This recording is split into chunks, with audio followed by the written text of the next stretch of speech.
It's a gene injection ceremony for high school students. Each one will be injected with a special serum with the primary genes of all recorded magical beasts.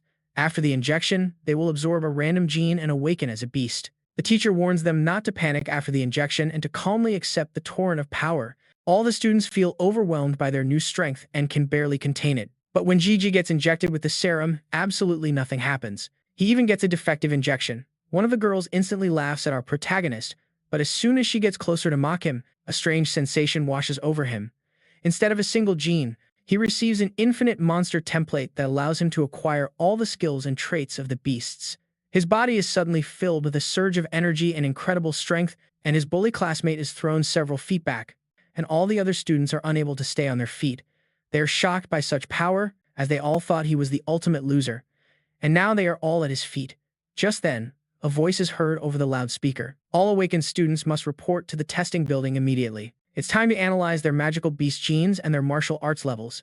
The machines inside will reveal the true extent of each student's power. One by one, the students step up to see their results.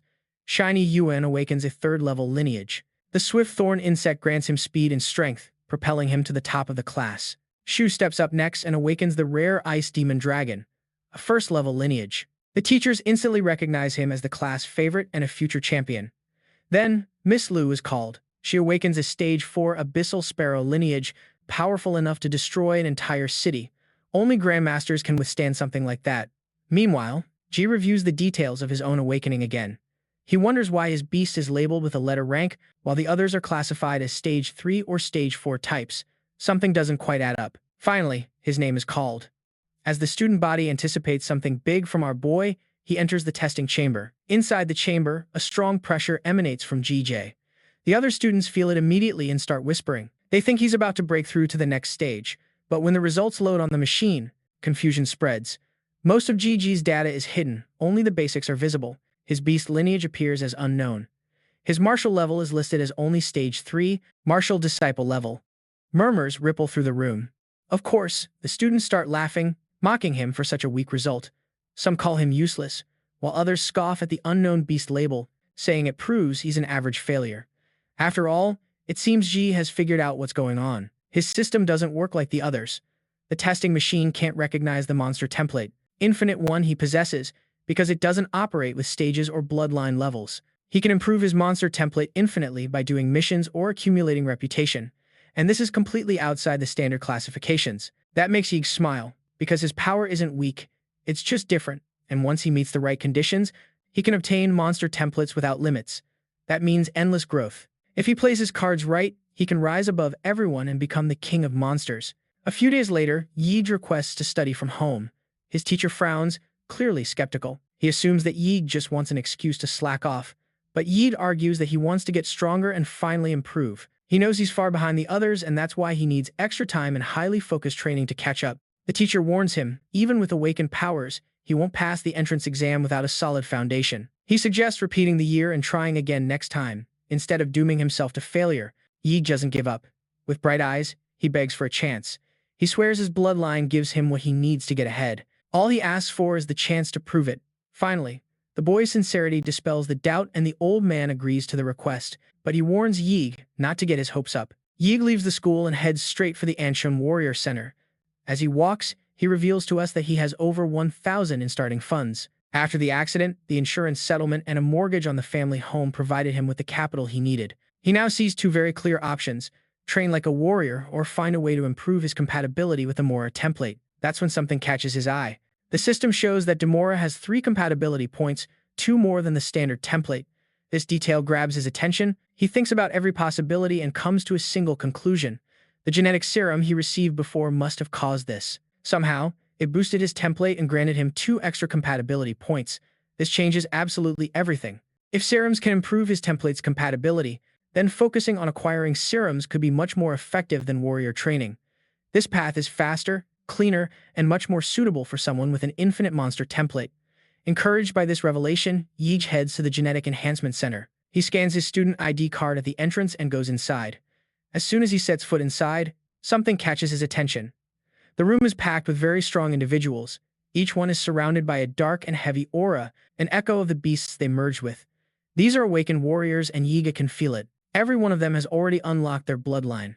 Since awakening the Raging Flame Demora template, he has acquired a special ability called a Vital Magnetic Field. It's one of Demora's powers that allows him to sense living beings and detect the flow of energy within them. Now Yi can clearly feel the heat and pressure emanating from every nearby awakened warrior. His blood boils, raging flame. Demora is the king of the beasts. So our boy also possesses this insatiable hunger to defeat everyone in sight and conquer the entire world. Although Jace knows he's still weak, the instinct is too deep to ignore. One day, he plans to stand above them all, and when that day comes, the whole world will witness the true power of the King of Beasts. Suddenly, someone taps him on the shoulder, taking him by surprise. An elegant woman is standing behind him and in a joking tone suggests he shouldn't stare at people so openly. Jace quickly apologizes. The woman brushes it off, saying it's normal for newly awakened people to lose control. Most can't help it at first. He asks if she can help him find the genetic medicine. She affirms, explaining that while the genetic medicine is effective, it's also very expensive. Worse yet, the body develops a resistance over time, making future doses less helpful. Her advice is very clear. Use it only after you've hit a plateau, when regular training can't take you any further. Jace asks how much it costs. She says that, at his current level, only beginner potions will work, and they each cost around $400,000. Well, that number hits him hard. Even with everything he has, he can't afford 5 doses. He tries to ask for a discount, but the woman just laughs before handing him a business card. As a veteran warrior, she tells him that he can get a referral discount by using her name. Jace waves goodbye and thanks her with a smile. She smiles back, wishing him the best of luck. From somewhere nearby, someone is watching in silence with their bright blue eyes fixed on Jace, ready for what's next. First, he goes to collect all the money he has left. Then he visits the warrior's weapon shop. All the weapons are extremely expensive, but it's not like he has any choice in the matter. After a long day of spending, he finally injects all the serum he bought. With the effects kicking in, his stats start to skyrocket. One after another, the values climb. The mutation pushes his body to the limit. Every muscle feels like it's on fire, but at last, he has leveled up. A thought that brings great joy to our boy. For the first time, he truly believes he has a chance to dominate the college entrance exam. Even with a cheat-like ability, it means nothing if he can't push it past the world's true geniuses. To climb higher in the ranks, he sets his sights on the secret realms. These otherworldly zones are ranked by danger, from E-class to the catastrophic S-class. S-class realms house beasts so powerful that if they ever escaped, the world wouldn't survive. Today, Jace arrives at Anshin number 3, an E-level secret realm reserved for newbies. He heads to the counter, books his entry, and signs the standard death liability waiver. Moments later, he stands before the realm's glowing portal and sets his ambition. He's going to become the king of beasts. With that, he charges toward the rift, diving headfirst into the pulsating energy. On the other side, Jace lands like a hero. The realm stretches out endlessly, scattered with the stars of Kangolin, Angwei, and Taijin. He's read about places like this before, but seeing it in person is something else entirely. It's breathtaking. As he marvels at the scenery, a red creature watches him from behind. It's a blade-fanged rabbit crouching in the grass. When it pounces on him, Yi doesn't even flinch and snatches it mid-air with one hand, slamming it into the ground. Well, our boy had sensed it coming long before it moved. That's the power of his vital magnetic field, the special sensory ability of Demora. By crushing it, he finishes off the beast. He checks the rabbit's magic core that he has acquired and estimates its value at about 1,000 win. For a few seconds of effort, it's already more than what some people earn in a week. Still, he knows this pace won't get him very far. Low-level cores won't be enough. It's time to hunt something stronger. A massive figure suddenly appears in Yi's path. It's a second-ranked demonic corpse insect, exactly the kind of opponent he came to face. Our boy wields his blade and is ready to fight. Drawing from memory, he recalls the details from the monster encyclopedia and aims for the beast's weak spot, its soft abdomen. The demonic corpse insect counters by firing a spiraling energy blast. JG gathers his strength, charging up a wave of martial energy. He unleashes a full-power hyper beam directly into the monster's path. Before the dust settles, another beast emerges from the shadows. This one unleashes spinning purple projectiles from its mouth. Yiga's eyes widen as he realizes its jaws are built for firing deadly ranged attacks. A projectile slams into his body, knocking him back. He grits his teeth in frustration over the damage and his ruined outfit. His martial skills are clearly not enough to keep up with this level of beast. He blames the weak foundation of the original body, both academically and martially, for holding him back in critical moments like this. With no other choice, he activates the Mad Flame Mora, Emperor Demon lineage. His body ignites with energy, as his strength jumps from 15 to 21. Power courses through his limbs as the demon insect roars in rage, preparing to charge again. The monster lunges forward with its jaws wide open. Yige crouches down, his claws glowing with energy as he launches himself at his enemy. He strikes with bestial force and finishes off the demonic corpse insect in a single clean move. Still radiating heat, JG inspects the damage. The venom has already begun to corrode his weapon. He mutters under his breath that the sword is a ripoff, annoyed by its poor durability. Suddenly, his stomach growls with hunger, and conveniently, he smells something very appetizing in the air. Yige turns towards it. His eyes land on a green-grade magic core emitting a surprisingly rich aroma. It's the core from the monster he just killed. Despite the obvious risks, he proceeds to consume the stone. As soon as he swallows it, the energy is already inside his body, spreading through his limbs. The system displays an update. His compatibility with the Mad Flame Mora template has slightly increased. You see, even cheap magic cores can improve compatibility more efficiently than expensive potions. The stone gave him results similar to what he would have gotten from consuming 4 serums that would have ruined him. He can't believe how much money he wasted on pay to win genetic potions. That's when JG makes a decision. He's going to hunt all night to make up for the losses, activating his vital magnetic field. He sends out a pulse to scan the surroundings and locks onto nearby targets. By the next afternoon, his compatibility reaches 9%. His physical stats also rose to 15.8. Since the white-grade cores no longer improve him, he decides to stop consuming them and sell the rest. When he places all the stones on the counter, the receptionist is completely blown away. For a high school student to turn in so many cores is simply insane. Following protocol, JG earns 200,000 credits from the sale. There are 9 days left until the college entrance exam in Nanxing. Number 4. A D-class secret realm opens to the public. A small team prepares to enter. Their target is the Blood Jade Flower, tied to a very high-paying bounty mission, but they're one person short. Old Chin's recent injury left them without a full team. One of the guys, Linky, assures the group that he's already contacted an agency and that a replacement martial artist is already there, and that martial artist is JG. Now in disguise, he confirms his fake identity, Datsla, a level 9 martial disciple. It turns out he had paid 100,000 credits to an illegal agency for forged credentials so he could join the mission. Naturally, the others react to his name with confusion. JG casually admits that it's a copyright-safe version. The woman then sizes him up and warns him that he better not slow down the team. His level is low and she doesn't need any additional risks. Still, she allows him to come along as long as he observes the mission quietly. Our boy is ready to do whatever they ask. Finally, the group crosses into the secret realm by vehicle, driving through the glowing portal with the Blood Jade Flower as their main objective. They head toward an oasis where the Blood Jade Flower is located. Moreover, a powerful level 2 monster with an elite bloodline is guarding that flower. Meanwhile, JG surveys the terrain. Unlike the lush rainforest he explored last time, this realm is nothing but a vast, open desert. Without warning, a swarm of earth demon rats bursts from the sand and gives chase. The captain reacts instantly, shouting for Hood to handle it. Without a word, Hood readies his blades. As the rats close in, Hood unleashes a set of massive bladed weapons, slicing through the attackers with ruthless precision. One after another, the rats are torn apart mid-chase, exploding into dust as the vehicle speeds through the desert. Once finished, Hood calmly confirms that the threat is handled. JG watches from his seat, silently noting how efficient and brutal Hood's fighting style is. In the distance, the desert stretches wide beneath a sky of glowing planets. A green oasis sits in the center, likely marking the location of the Blood Jade Flower. The team proceeds on foot, a burning sky. Each wonders why they aren't using the vehicle to cover more ground. Lin explains the reason, with complete clarity. If they get any closer, the engine noise will attract nearby monsters. From here on out, they'll travel in silence. Roles are also assigned as they move forward. Xiao will use a stun grenade, while Wu and Hood will handle setting traps. Old Lu is in charge of cover fire, while Lin leads the frontal assault. As for Yige, he's told to stay back and observe. Our boy accepts silently, keeping things very simple. They finally put their plan into motion. The stun grenade is detonated, releasing a cloud of pheromones that attracts the monsters. A roar answers the signal, coming from a powerful level 2 earth dragon charging out of the smoke. Lin unleashes a sword slash that crashes against the dragon's body. The beast collapses after losing its head, while the team cheers for Lin's victory. With that settled, he decides to move forward without delay, but suddenly, the earth dragon's claw falls from above. Before a catastrophe can occur, our boy springs into action. He strikes fast, landing a powerful energy punch directly into the beast's body.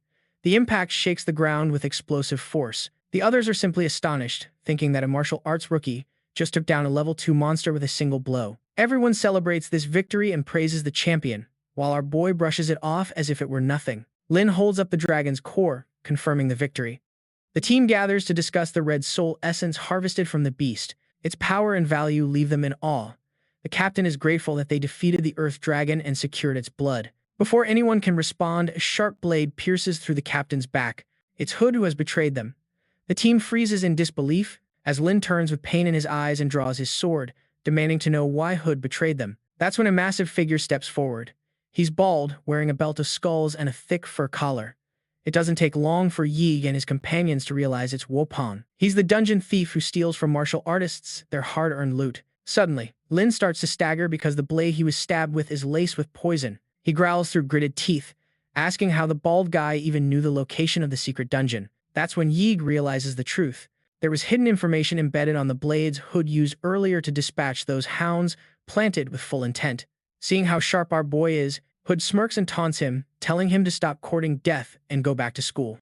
But our boy is unfazed and replies that he plans to get first place in the upcoming exam. The bastard then throws those same poison daggers, but our boy catches them with his bare hands and burns them away with his blue aura. Seeing this, Wapong's interest in our boy has grown. Hood, on the other hand, decides to go all out and unleashes a barrage of daggers at his enemy. Yeej counters with a blast of fiery energy, completely unleashing his strength. Hood then vanishes from his spot and appears right behind our boy, attempting to strike with a devastating technique, the Mountain Splitter. Jige responds with crackling electricity and fires a piercing beam of energy that blasts straight through Hood's heart. Seeing the bastard taken down with a single blow, Captain Lin and the others are stunned. The supposed rookie just took down Hood in a single hit. As our boy is cultivating aura with his enemy falling from the sky, Jupan is trembling with fear. He demands to know what kind of powerful family Yeej comes from. There's no mistaking it. He recognizes the genetic technique. Yiga coolly replies that he's from the Mora clan and adds a biting remark about the growing desperation of Jupong. The enemy responds with a roar of dominance and abandons his human form, having activated his bloodline transformation, unleashing the terror of the tyrant terror black bear. His muscles swell and his body mutates into a towering beast. Using the peak shaker martial technique, he charges forward. Ji strikes first, aiming low. His attack lands hard against the beast's legs, but Jupong counters with a swinging punch. His massive paw smashes into the earth, sending debris flying in all directions. Instead of continuing to play around with this bastard, our boy decides to end this.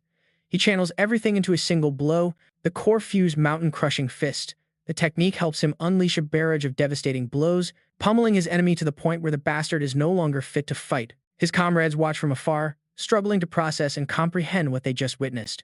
The supposed martial rookie just took down a true colossus of strength. The injured bastard's voice lets out one last, bitter curse, calling Yiga's genetic technique despicable and swearing that sooner or later he will receive his just punishment. Yiga doesn't respond with verbal attacks, because his flaming blue fist is more than enough to completely silence this guy. The scene then shifts to the central stadium of Ant City, where a massive martial arts tournament kicks off with great anticipation. Cheers erupt from every corner as banners wave and lights flash endlessly. This year's entrance exam follows a direct elimination format. The students are paired up and only those who win 3 consecutive matches in the audition rounds will manage to qualify for the grand finals. At the top of that bracket awaits the coveted title of the highest scorer. From the broadcast booth, the announcer hypes up the crowd, reminding everyone that these students represent the very future of humanity's survival. Every blow they throw carries with it much more than just personal ambition. The upper-level entrance exams begin in full force as combat erupts all over the stadium. In Arena 1, battle energy clashes with precision strikes as students fight with everything they've got. In Arena 4, another fierce duel is already underway, with no signs of slowing down whatsoever. The attention then shifts to Arena 6. There, only one participant remains on the platform. Her name is Zhuang, and she's waiting for her opponent. The commentator updates the audience, explaining that although Zhuang has arrived, her opponent Jige from Ancheng High School is still a no-show. With no sign of him, the match might end in a forfeit. Train hard for this moment, hoping to claim her revenge with the help of her fierce fire lizard. But once again, the one person she wanted to face didn't even deign to show up. Meanwhile, students and spectators mock Jige, calling him a coward for not showing up. The referee raises his hand and prepares to confirm the forfeit. Then, everyone notices the sky is changing. A brilliant beam of blue light pierces through the clouds. It's our boy descending from the sky like a damn meteor, crashing into the ground of the arena with thunderous force. The ground trembles as dust and debris scatter throughout the impact zone. Zhuang shudders, knocked off balance by the powerful explosion. She is unable to comprehend what is happening in that instant. From within the smoke, Jige launches straight into action, slamming his foot into Zhuang's face with overwhelming force. That single kick lifts her into the air and sends her flying across the entire platform. After knocking out his opponent, our boy is exuding a superior aura, acting with total indifference. Zhuang lies defeated on the ground as the announcer declares Jige the resounding winner. The crowd erupts with excitement, cheering for his immense strength and praising the legendary celestial kick that ended the match. Moreover, our boy's power comes from the blood jade fruit he got from the captain for having saved their lives back then. As expected, the tournament bracket is updated, showing Jige advancing to the next round, now scheduled to face Long Tao. But once again, our boy defeats Long Tao from Anchink, number 4, high school with a powerful blast of blue energy.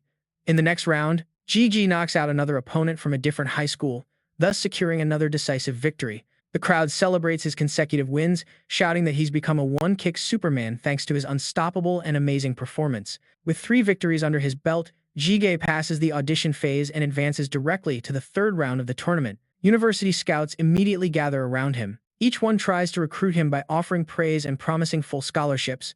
Surrounded by officials and representatives, Jige calmly repeats the question they ask him over and over again, and then gives his answer. He declares that he plans to enter Guado University.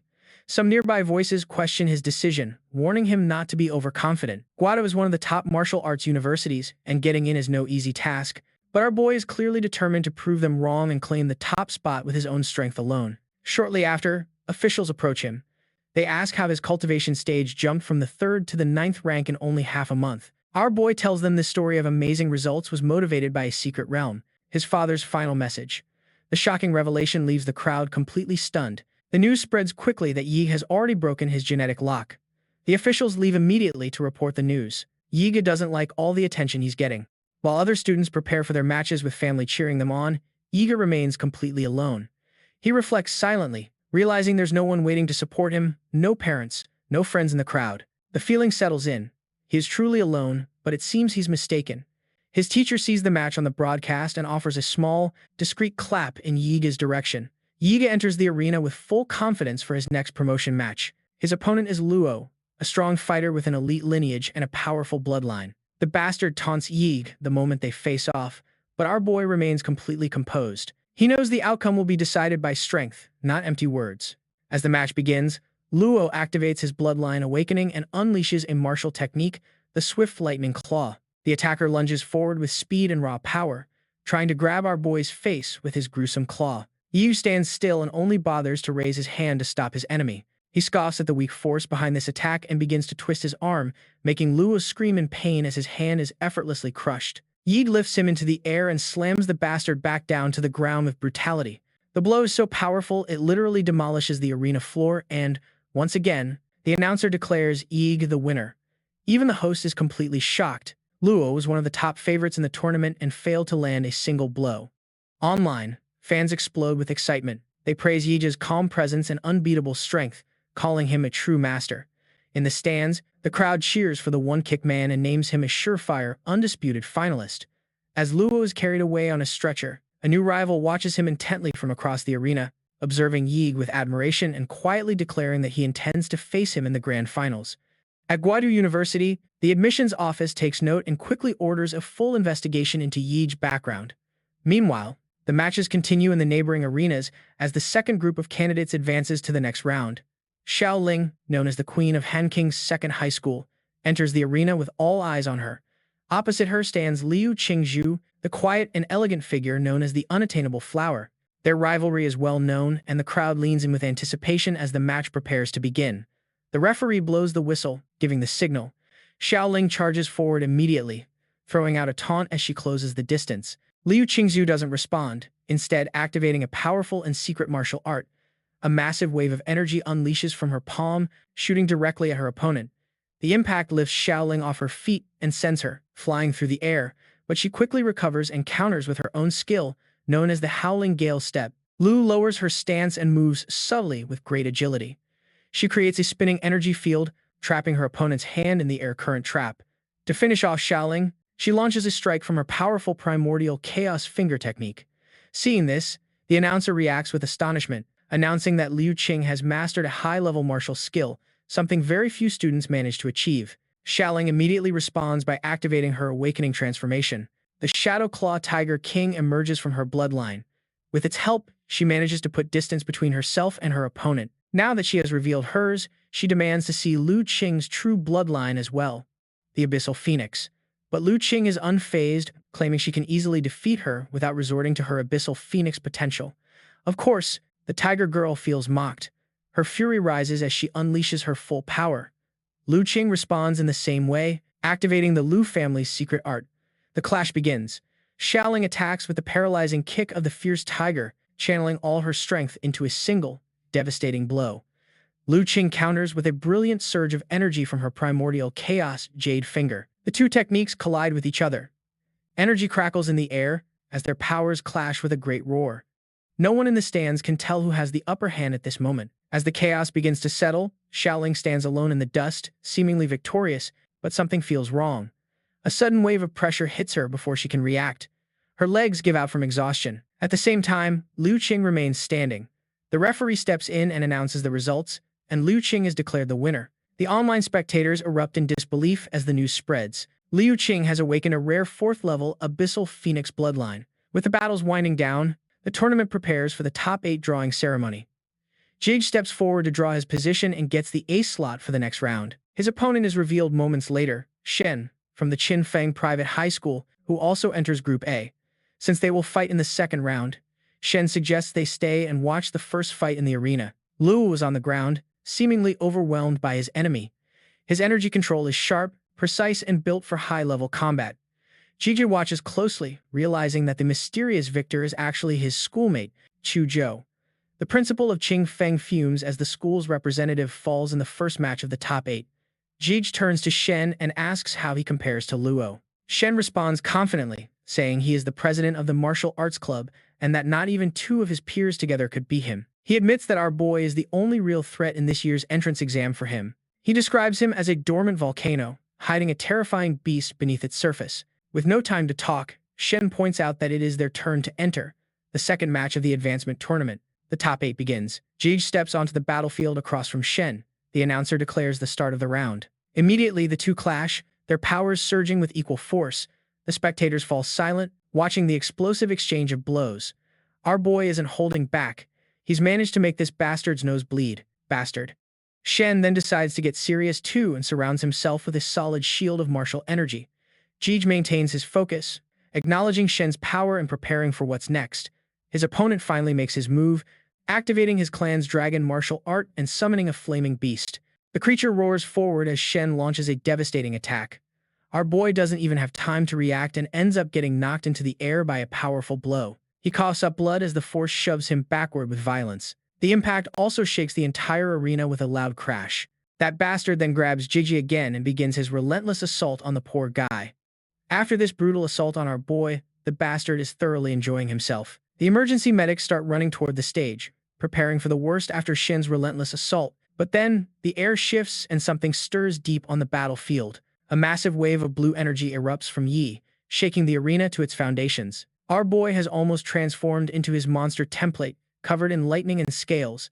His bloodline transformation is complete. The commentator is blown away because a full beast transformation in a high school student is almost unheard of. The transformed fighter moves forward with his heavy presence and overwhelming power. Meanwhile, a senior examiner watches the field closely and notices something else. YG's core energy is skyrocketing completely. A defensive barrier is instantly activated, shot up to contain the blast of radiation core emanating from his body. The spectators are having the time of their lives watching all this. Yi's bloodline awakening is unlike anything they've ever seen before. Our boy smirks in his awakened beast form, fully aware that no one on this planet understands what he has become. On the other side of the arena, Shen starts bleeding again. The pressure from Yiga's energy is too much and his body can no longer contain it. In response, he transforms too. His beast form bursts into view, glowing with golden energy that embraces the air around him.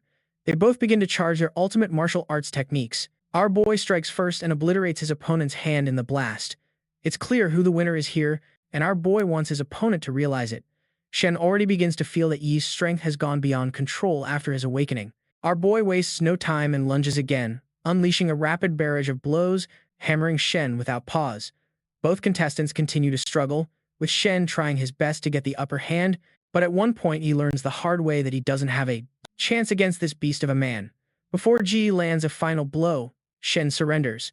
Yig is completely disappointed that the match was over even before it began. Anyway, Yi is officially declared the winner. Online, the response is instantaneous. Fans joke that our boy didn't even go all out and his opponent gave up like a pathetic dog.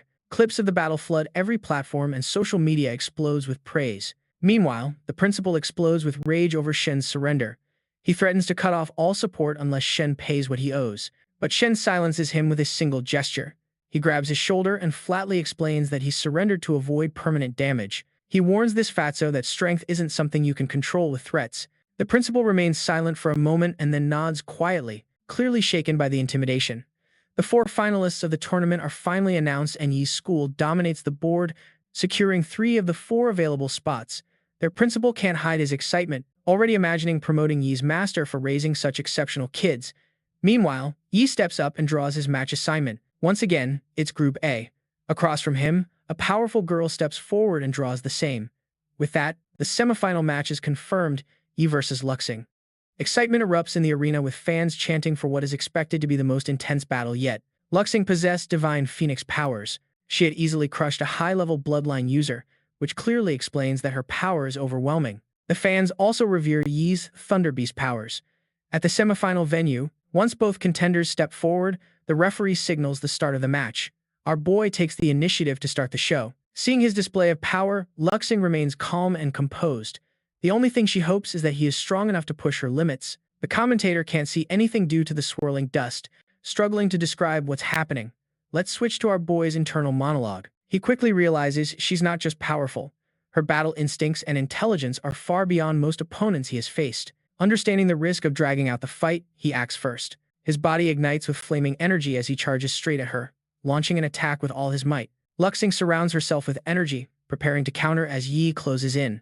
At the last moment, he spins into a sweeping blow, trying to take her by surprise. She reacts instantly, blocking just in time, but the move caught her off guard. Our boy leaps back, channeling his energy into a direct punch aimed at Luxing. Clearly, our boy isn't giving her a single chance to counter or retreat, clearly overwhelming her. After this continuous back and forth, she decides to get serious. This time, she activates her bloodline awakening, the power of the Avisal. Her eyes glow with intensity as she warns Yi that she might not be able to control her strength in this state. Yi isn't bothered. That's exactly what he wanted to hear. He explains that he was only using half his power until now and is ready to fight for real. Luching lunges at him at full speed, unleashing a devastating blow. Yiji roars. Power surges through his limbs and he counters with explosive force. Their blows collide and the impact sends a shockwave across the entire arena. The audience covers their eyes as the blast expands outward. Meanwhile, the girl is in total disbelief as she notices this overwhelming power surrounding our boy. After bracing himself, Yije unleashes a concentrated beam of energy from his mouth, cutting through the arena in an unstoppable straight line. Luching stands there to counter it. When the beam hits her, she redirects the blast using her enchanted feather.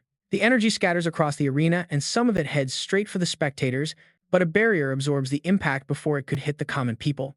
It turns out it was the mayor of the Ant City, Huang Qing, who conjured that barrier. After seeing this explosive battle, he declares that the strongest guardian in the city's history, Dan, is being born today. On the battlefield, blood drips to the ground, and it certainly belongs to Luching, who remains standing, though her body is damaged. At this point, she is sure she can't beat him. Yiji's single attack broke through her strongest defense. The pressure she has carried since childhood comes rushing back. Memories of her struggle surface, the strict expectations and the weight of her family's legacy pressing down on her shoulders. Her ancestors had placed all their hopes in her. The voice of her cold mother also echoes in her memory, reminding her that victory wasn't optional, it was the only path she was given in life. Meanwhile, Yijie stands there, clearly undefeated. Luching can't stomach her defeat. With the last of her strength, she charges forward in a final burst, giving everything she has left, but the boy cleanly stops her, catching the attack in midair. He then charges his fist again and proceeds to slam her into the ground, pushing her past her limit. Finally, Luching reaches her threshold. The intensity of his blows tears through her remaining resistance. The latent energy within her suddenly surges as she unleashes her final transformation, her wings spreading majestically in the sky, glowing with the combined power of lightning and purple flames. Yijie watches calmly, unleashing his own powers in return. He activates his strongest body technique, merging martial strength and elemental energy into a single form. From that point, he leaps toward her with his technique at the ready. Their clash begins, and this time they both look like two majestic deities fighting each other. Literally, their exchange of blows is so fast I can't even keep up with what the hell is going on. From the sidelines, the announcer starts to panic, realizing that neither of the fighters can contain the energy they are wielding completely. As her attack heads toward our boy, he braces himself and uses a hidden genetic technique. A huge golden wall erupts from the arena floor, ready to defend our boy. As the opponent's energy strikes the wall struggles under the pressure and finally shatters into pieces. The spectators watch in shock, wondering what just happened. Some worry that if the mayor doesn't intervene, the entire arena could collapse. The man in question is also tense. His eyes follow the damage through the fractured barrier. The sheer force generated by the combined power of Yige and Luching had overwhelmed it instantly. Meanwhile, back in the arena, blood drips down Luching's hand as she struggles to get up. Every movement sends renewed pain through her limbs, but she remains kneeling, refusing to fall completely. Yige moves forward to face his fallen opponent. Luching raises her head and looks at him in disbelief, as her most powerful attack had barely left a mark. Yige gives her a final warning, pointing out the radiation now spreading through her body. Without immediate action, the damage will be permanent. Luching's body trembles and she screams. Her voice breaks as she demands to understand why the fight had to come to this. Yige calmly crouches in front of Luching and looks at her without hostility. In fact, he's impressed by her fighting spirit and her resolve not to give up. Internally, the girl also admits that the only thing on her mind while fighting was the desire to win.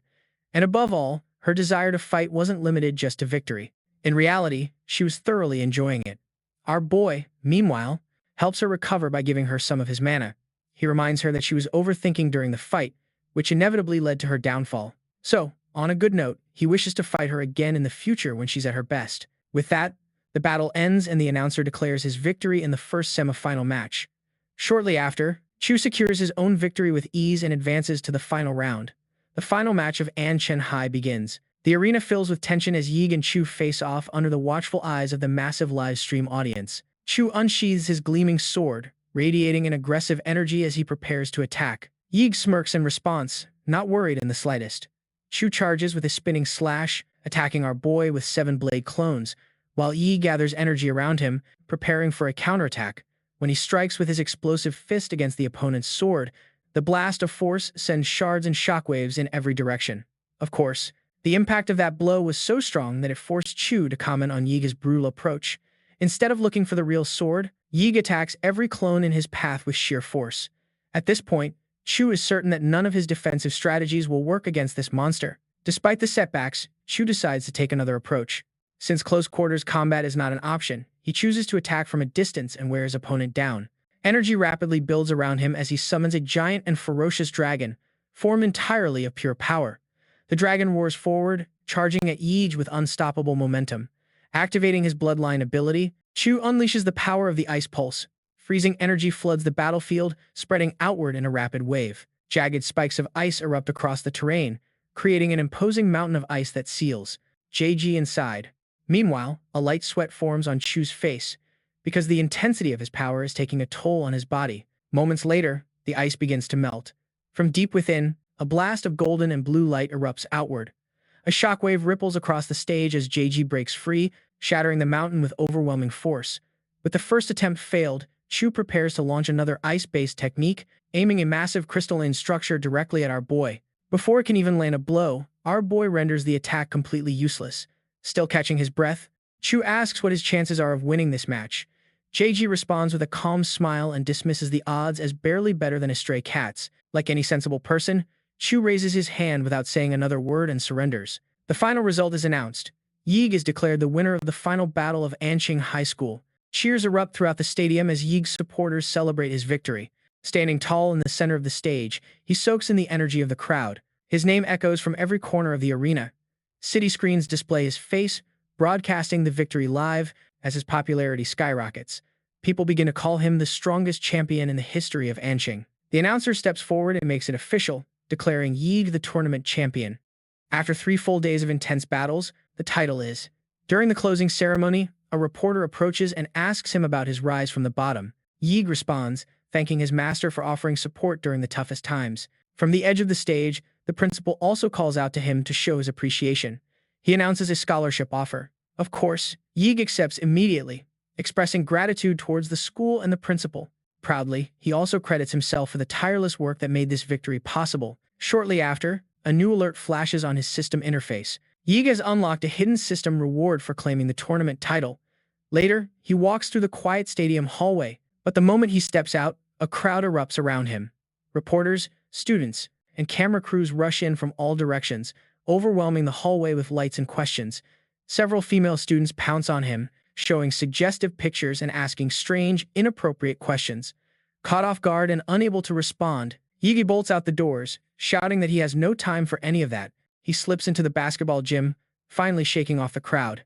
Breathing more easily, he's thrilled to learn he can also obtain other template abilities, meaning he isn't limited to using just one template. Before he can ponder it further, a man steps out from the shadows and congratulates him on winning the tournament. At first, Jige assumes he's another reporter, but the man quickly clarifies that he's not from the media. He introduces himself as someone connected to Wadu University, here to discuss a related matter, the genetic lock. Of course, our boy gets a little alarmed hearing this term. After all, he gained all his power through monster templates and had never used any system related to the genetic lock. The man then asks if this term was something Jige learned from his father, who was just an ordinary taxi driver. And Jige confirms it, but the man pulls out confidential documents and says that the information doesn't match his father's background. There's more to this story, something hidden deeper, and he hands Jige an envelope, saying it's related to his unique case. Jige opens it and freezes on the spot upon seeing the contents. Inside is a picture of a divine-looking being named Prometheus. The documents reveal a connection to a top-secret national biotechnology project, one that has never been revealed to the public. It seems Jige has finally figured out what this guy is all about. From what he's gathered, these guys believe his father was a scientist working on this Prometheus project, and Jige himself is the result of that project. The man confirms this assumption by informing him that he has been identified as a high-level national subject. According to the report, he is now nationally recognized and will be protected under the full authority of the state. Furthermore, the state has no intention of causing him harm. Instead, Jige has the right to know the truth about himself and his classification. Of course, our boy plays along and responds accordingly. For him, fame always brings trouble, so he'd rather be left alone. Once the guy is gone, Jige gets back to the task at hand. With his official acceptance into Wadu University confirmed, he celebrates the substantial scholarship and prize money he received. Most importantly, he's excited to get the template ability he's been awarded for passing the exam. Without waiting any longer, he activates the system's template lottery function. A brilliant, portal-like structure materializes before him, radiating a powerful light. As the energy gathers around the vortex, a massive, almost divine mechanical being emerges. The system identifies it as a D-rank, supergiant humanoid template. This thing stands 60 meters tall and has a fusion rate of 1%. The revelation leaves Jige stunned. He immediately starts calculating the potential. If the supergiant humanoid could fuse with the Mora template, the result would be devastating. An image forms through the system, an imagined fusion of both monstrous powers, towering and violent, radiating almost limitless energy. Elsewhere, a mysterious big shot cancels all his scheduled appointments.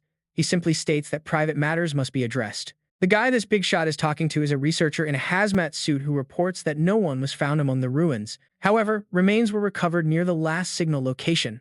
Tests reveal signs of nuclear radiation and traces of a massive energy blast. It seems this masked guy is investigating our boy. The big shot doesn't want his so-called brother to be put in danger. After all, his mother's last wish was for the big shot to protect his brother at all costs. He reviews the footage of YG's victory in the Anchen tournament, but laments that his younger brother won't be able to enroll in any university. Back to Yi, he's standing there, holding a mysterious package in his hands. He turns it over and cautiously opens it, wondering if the contents will help him in the upcoming Secret Realm exploration. Inside is a handwritten letter. He reads the note and learns about an ancient artifact discovered in the realm. The details leave him stunned, and he stares at the letter in disbelief, surprised that someone still writes by hand in this era. As the sun sets, Redwood Mountain in Ann City glows under the fading light. A massive crowd has gathered at the testing site, thousands of people waiting in anticipation as the Secret Realm event approaches. Among them, we see Chu greet Yi with confidence. Yi observes carefully, noticing how much stronger he seems since their last encounter. Curious, he asks Shu which university he plans to apply to. The boy replies with Guad University, which clearly means the two could still end up at the same school. Suddenly, Yiga perceives a subtle sadness in Chu's demeanor. Just then, a loud announcement echoes over the mountain, calling for the attention of all participants. In the sky, a dimensional rift begins to open. The rift pulses violently as a massive, dark creature with multiple heads starts to emerge from the void.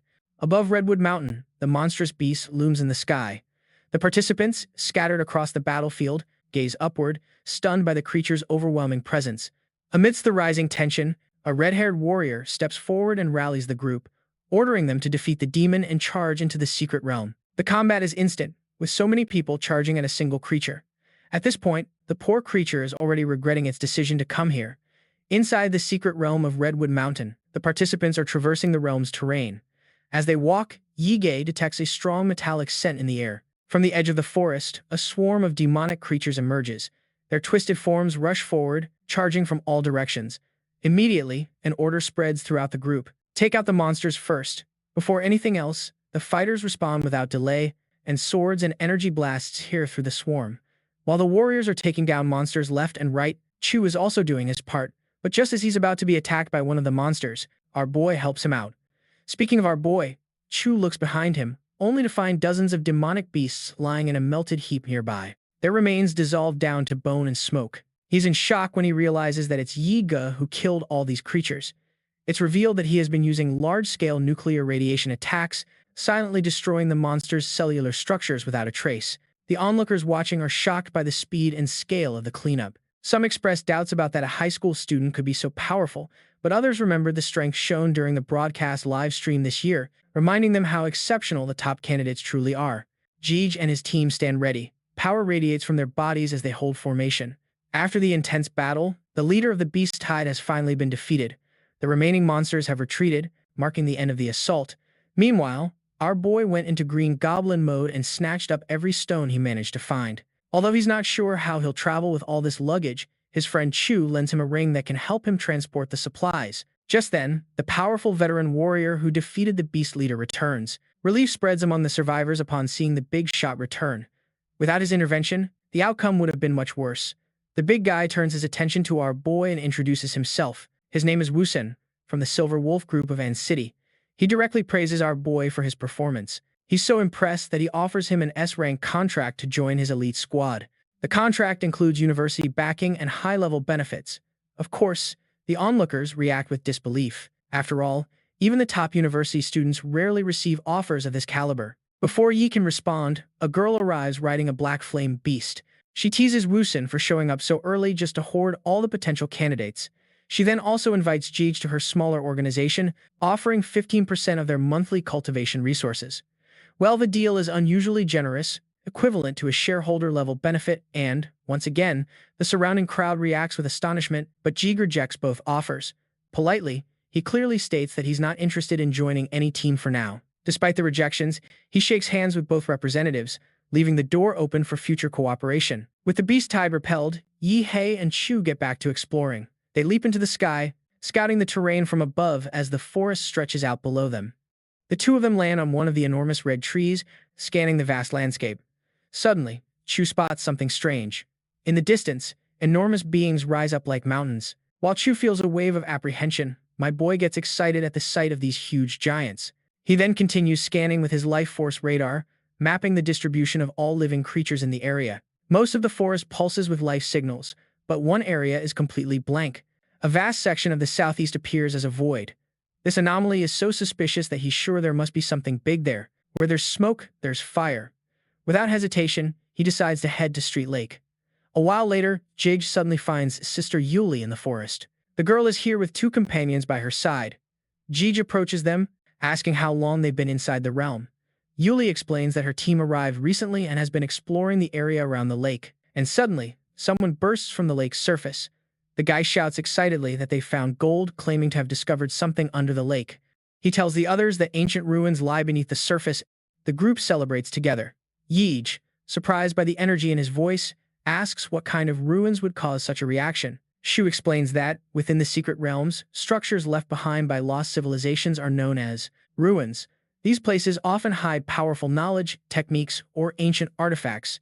Shu adds, furthermore, that many of the fundamental principles behind modern martial arts and technology are believed to have originated from such discoveries. Suddenly, Yu Yang goes on high alert upon noticing our duo and certainly doesn't look pleased, but Yuli tries to calm his companion, explaining that our duo had placed first and second in the last city trials. Their strength is far above average and suggests letting them join the team.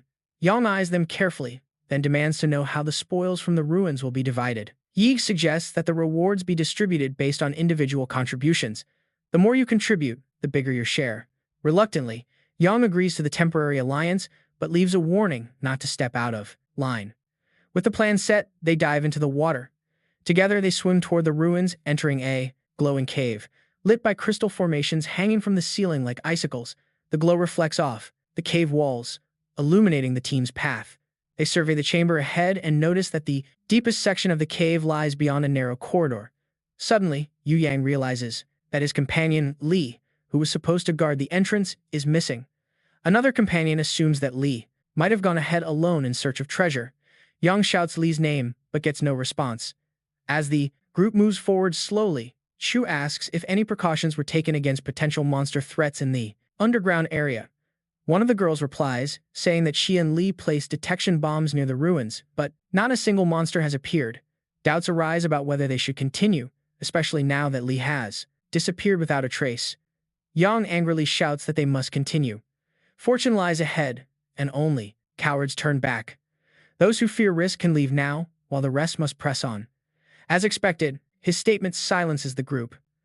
Under pressure, no one backs down. Each person prepares themselves and begins to move through the glowing underground corridor with caution. As they venture deeper, our guy can sense the danger looming ahead, but there's no time left to further assess the situation. The danger has already begun. In his mind, he realizes that Yu Yang and Li finding this hidden route in such a massive underground cave is too precise to be a coincidence. The path they followed was likely a trap. Still, Jihaj doesn't waver. He smiles slightly, confident in the trump card he has yet to play. The group proceeds into a vast, underground chamber. There, eerie green vines creep along the walls, faintly pulsing with energy. Looking closely, they notice skeletal remains wrapped tightly in vines, evidence of a massacre that happened here. Further up, they also see the remains of Li's body, which has dissolved into nothing but a skeleton. The group is so shocked that Yu Yang falls to his knees. Not only is the relic they came for missing, but Li also lost his life. But just then, something begins to constrict his body. The same force that took Li is now consuming him. He tries to warn the others to run. Before he can say anything else, green vines explode from his skull in a bloody fashion. He is killed instantly. His body is dragged upwards and impaled by the same demonic vines. My boy steps forward and pulverizes the body before the situation gets any worse. It turns out the demonic beast is smarter than expected. It captured two warriors and used Yu Yang to create a perfect bait to lure in more prey. It's already too late to realize it, as they have fallen straight into the trap. The cave trembles as massive vines crash down, sealing the entrance tunnel behind them. The beast doesn't want them to escape. Shu then decides to enlighten this clueless lady. Based on everything they've seen, the enemy is a second-stage demonic beast known as a phantom vine demon. Its power and cunning place it far beyond normal threats. Yuli's eyes widen in disbelief because a king-level beast is something none of them are equipped to face. But my boy is not affected at all. He doesn't care about the classification. The only thing on his mind is tearing the monster to pieces. The ground trembles under the weight of his power as he launches the first strike. At that moment, another force enters the chamber. A powerful man charges forward, his presence fierce and imposing. Our boy notices this burly man. He seems to be the same man who was investigating our boy's past. He explains how he tracked them there using the radiation he left in the mountains. Even after suppressing his presence and following him through stone walls and collapsed tunnels, he managed to follow Jige to the cave undetected. Now he's here to finish what he started a long time ago. The one who escaped his ambush before is finally within his grasp.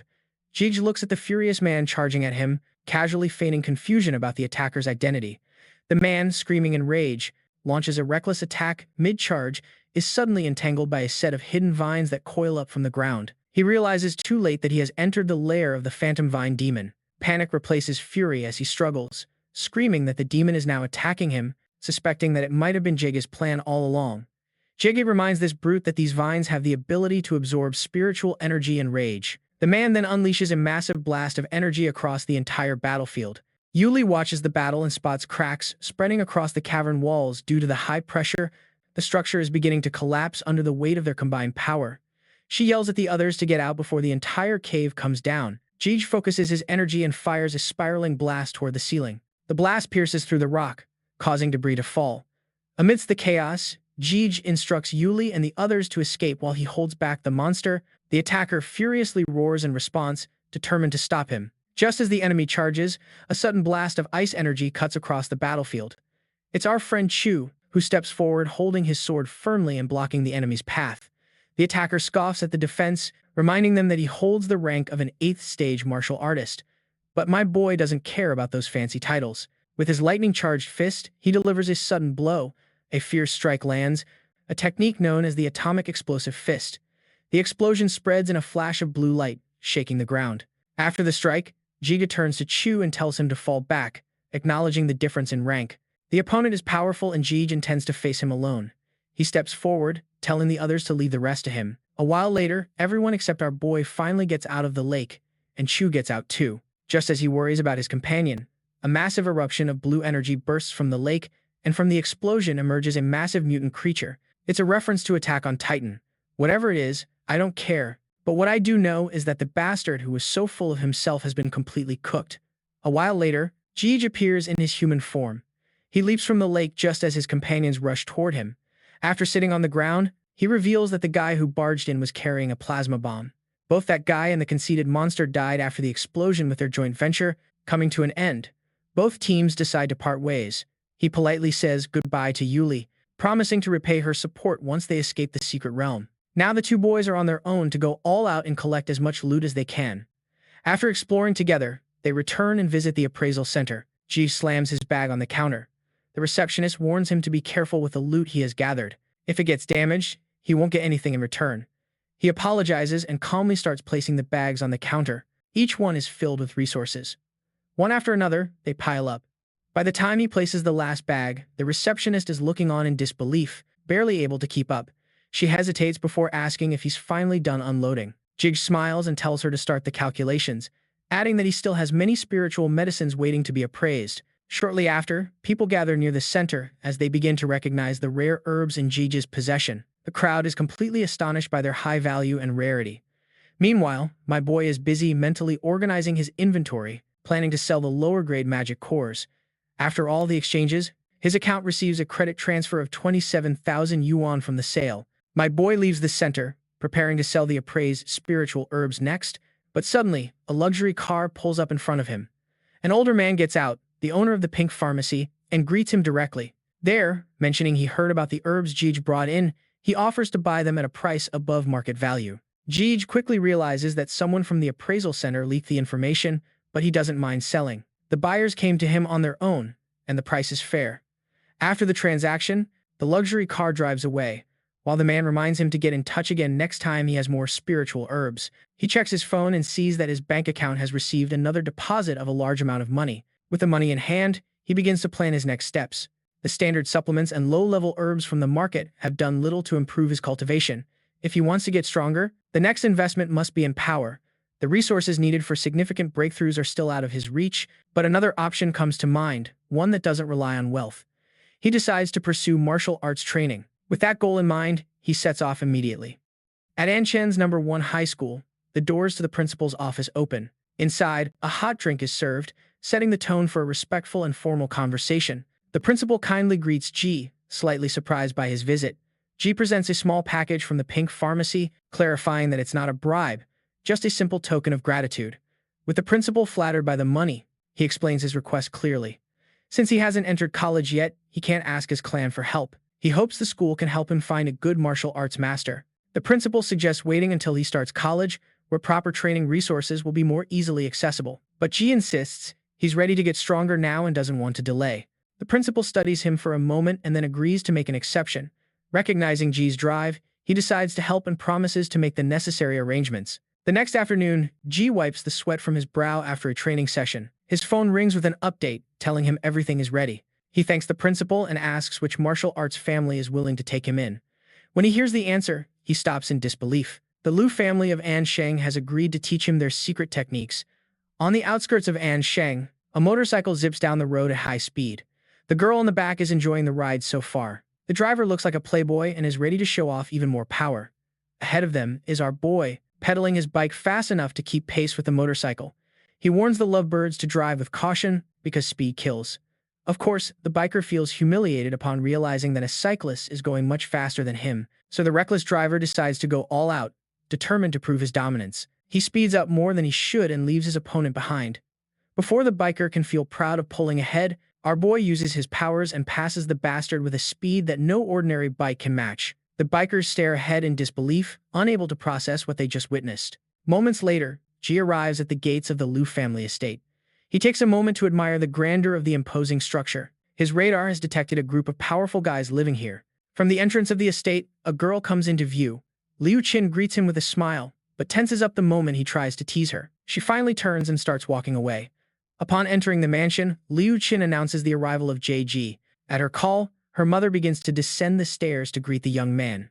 Her beauty is undeniable, but it's the authority in her presence that stills the air. She introduces herself as Qin Lan, the matriarch of the Liu family, welcoming JG. The scene then flashes back to the past. After the college entrance exam, Liu Qin stands nervously before her mother. As she begins to speak, her mother cuts her off gently, telling her not to be nervous. A large screen nearby plays footage of Yi's performance in the exam. Watching intently, she praises her daughter's exceptional performance in the exam, even though she lost. She then brings up her younger brother. The mother reminds her how her son lacks the talent to lead the family forward, leaving Liu Qin as the sole heir.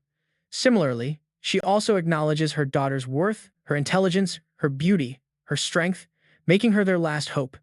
The Liu family stands on a fragile edge, with her father already in the ground and their future depending on powerful alliances. Without batting an eye, she suggests marrying her daughter off to our boy. After all, Yi's strength, talent, and solid lineage make him the perfect candidate. He's not just a rising star, but someone worthy of the Liu family. She simply asks her daughter to spend time with him and see for herself what kind of future he represents. Back in the present, at the entrance of the Liu residence, Yi bows respectfully and presents a gift. Liu Qin's mother receives it warmly, greeting him kindly. She mentions that the school's headmaster informed her about JG's request to study advanced martial arts. She confirms the arrangement and instructs Liu Qin to guide him. Yi will be taken to the martial arts pavilion of the Liu family. According to the family's rules, he will be granted 1 day inside to train. She explains that deep within the pavilion lie 3 powerful martial techniques, and whether he can comprehend any of them depends entirely on his own talent. JG bows again, offering a formal thank you to the Liu family rather than just to her. The gesture doesn't go unnoticed. Liu Qin's mother silently notes his awareness, noting his political tact and calm demeanor. The girl, meanwhile, watches the exchange, bewildered by the way her mother seems to be looking at Yi with new interest. Without commenting, she leads him through a long corridor underground toward the martial pavilion. As they walk, Yi decides to lighten the mood by making a teasing remark, prompting a flustered denial from Liu Qin. He gets a little too close to her face and she reacts with irritation and embarrassment. The cause of her embarrassment is already clear to us. The poor girl simply can't get it out of her head that he'll be her husband someday. Anyway, they arrive at a huge, sealed door, carved from a rare, reinforced material, designed to withstand high-impact martial techniques. Yi studies it closely and asks if he's allowed to strike it directly. Liu Qin looks at him, clearly unsure if he's supposed to, that he has to ask that question. Besides, why isn't this fool impressed by the material of this stone? Without waiting, Ji unleashes a brilliant blue punch, filled with martial energy. Just as he's about to strike the surface, Liu Jin tenses slightly. The color and force of the technique bring back fragments of past memories, ones he would rather forget. Ji follows up with a second strike, launching another wave of blue energy toward the door. The impact ripples through the air, but the stone doesn't crack or move. Liu Jin lets out a silent laugh at his failure, while the boy is completely confused by what just happened. All he felt was his energy being absorbed into the void. Anyway, she accompanies him deeper into the scroll library. Going deeper into this library, they reach the secret vault containing the techniques.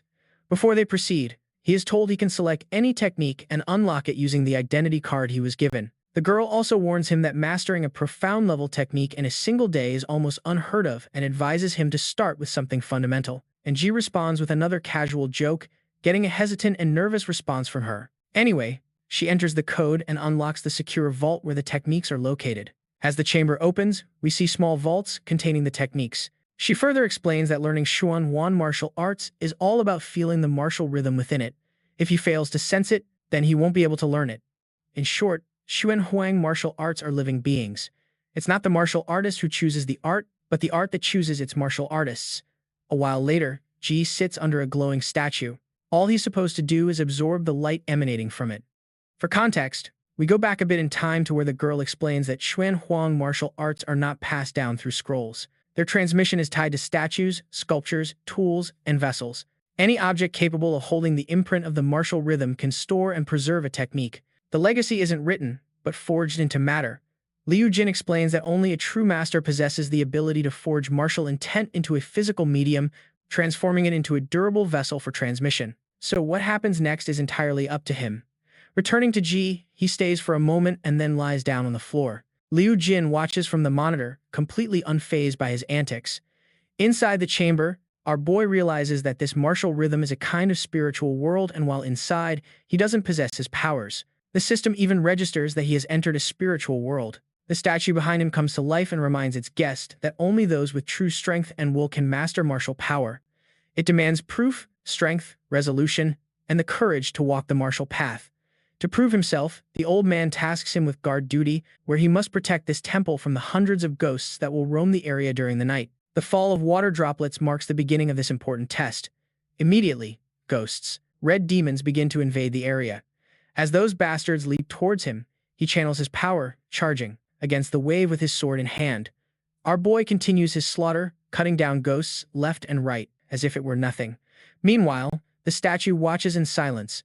Its tone is filled with contempt as it scoffs at the weakness of the current generation, dismissing how far martial arts have fallen. Our boy, on the other hand, diligently does his work, but just as he's attacked by one of the ghosts, absolutely nothing happens to him. Even the watching statue is forced to acknowledge what it sees. Yes, that's right. The ghost can't do a single thing to our boy. It turns out his system is automatically protecting him from these spiritual beings. Thus, in minutes, he slaughters all the ghosts with his majestic golden energy, much to the statue's amazement. Now, the next step is to dive into that well before him. The well before him contains much more than just light. It holds the condensed life essence of the old master, a reservoir of pure martial energy accumulated over generations. Within the well lies a forbidden technique known as the in the flesh. If he can withstand the process, there's a chance that he can integrate the technique into his body. With that in mind, JG dives in without hesitation. The observer watching from above tenses up at the sight. After all, never before has someone entered so boldly, so unfazed by the risk. Inside the well, JG's consciousness is pulled away, taken to a spiritual dimension. He finds himself before a fierce, multi-headed beast, an embodiment of the trial. As the process begins, the blood within his body begins to boil, his muscles contract, and his bones convulse under the pressure of the demonic technique. Back in the control room, Liu Qing stands beside her mother in silence, watching our boy go through the entire process. The girl is losing her mind trying to understand what the hell is happening to this guy. It seems her mother has begun to understand what's going on. The third, martial technique, Suan Juwang, the one sealed in the deepest level of the vault, had once come into the hands of the grandfather of Liu Qing by pure chance during his later years.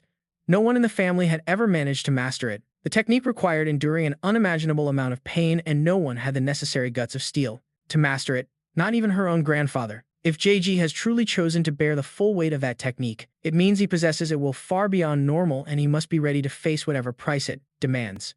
Just then, our boy wakes up, yawning and stretching casually as if he just took a leisurely Sunday stroll. Against all odds, he has survived the trial.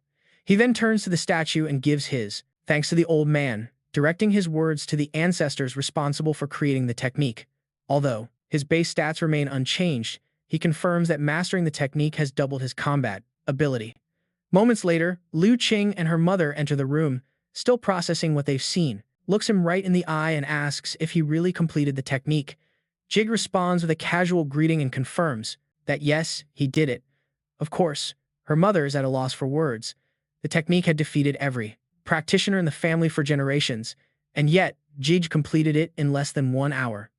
While Jig is feeling pretty smug, Liu Qing watches him in silence. Although she herself is praised as a genius, she knows that the one before her is on a completely different level. Jig then turns to the group and prepares to demonstrate his power. In an instant, blue and red energy powerfully surges from his body.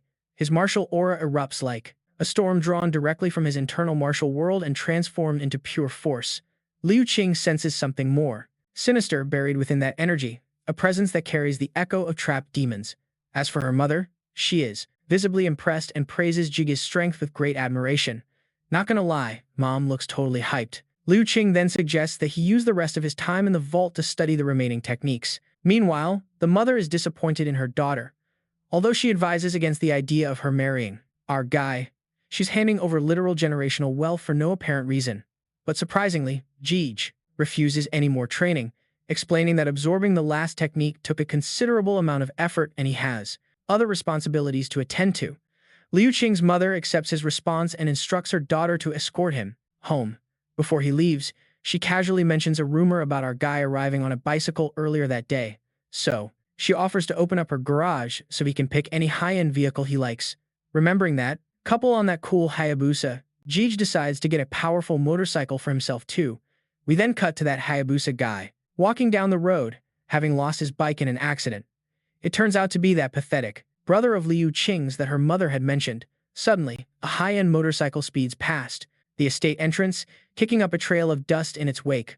Of course, it's our guy. The young man from outside freezes mid-stride, realizing with a shock that it's the same person who was riding that shabby bicycle. Back at our guy's residence, Jige prepares a strange and unconventional meal.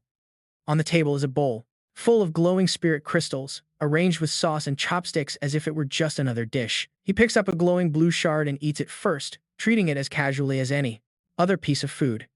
As soon as he consumes the stone, his physical stats increase, but it's not enough.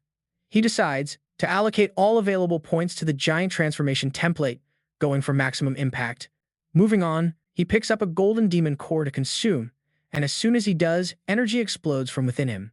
His system gives him the option to mutate his Mora template. He is prompted to choose whether to proceed with the mutation. Of course, he hesitates for a moment, weighing his options. After making his decision, he hits the confirm button, hoping to get something really good. Once the procedure is done, he achieves unlock another monster template known as the Star Universe Devourer. Once the Wild Trail Devourer reaches 100% synchronization, there's a 2% chance it will evolve into the Star Universe Devourer. Continuing, our boy is happy to hear the good news. To complete the evolution, he must get the current template to 100%. The only way forward is accelerated growth. Suddenly, a powerful shockwave erupts outside, a clear sign that something big is about to go down.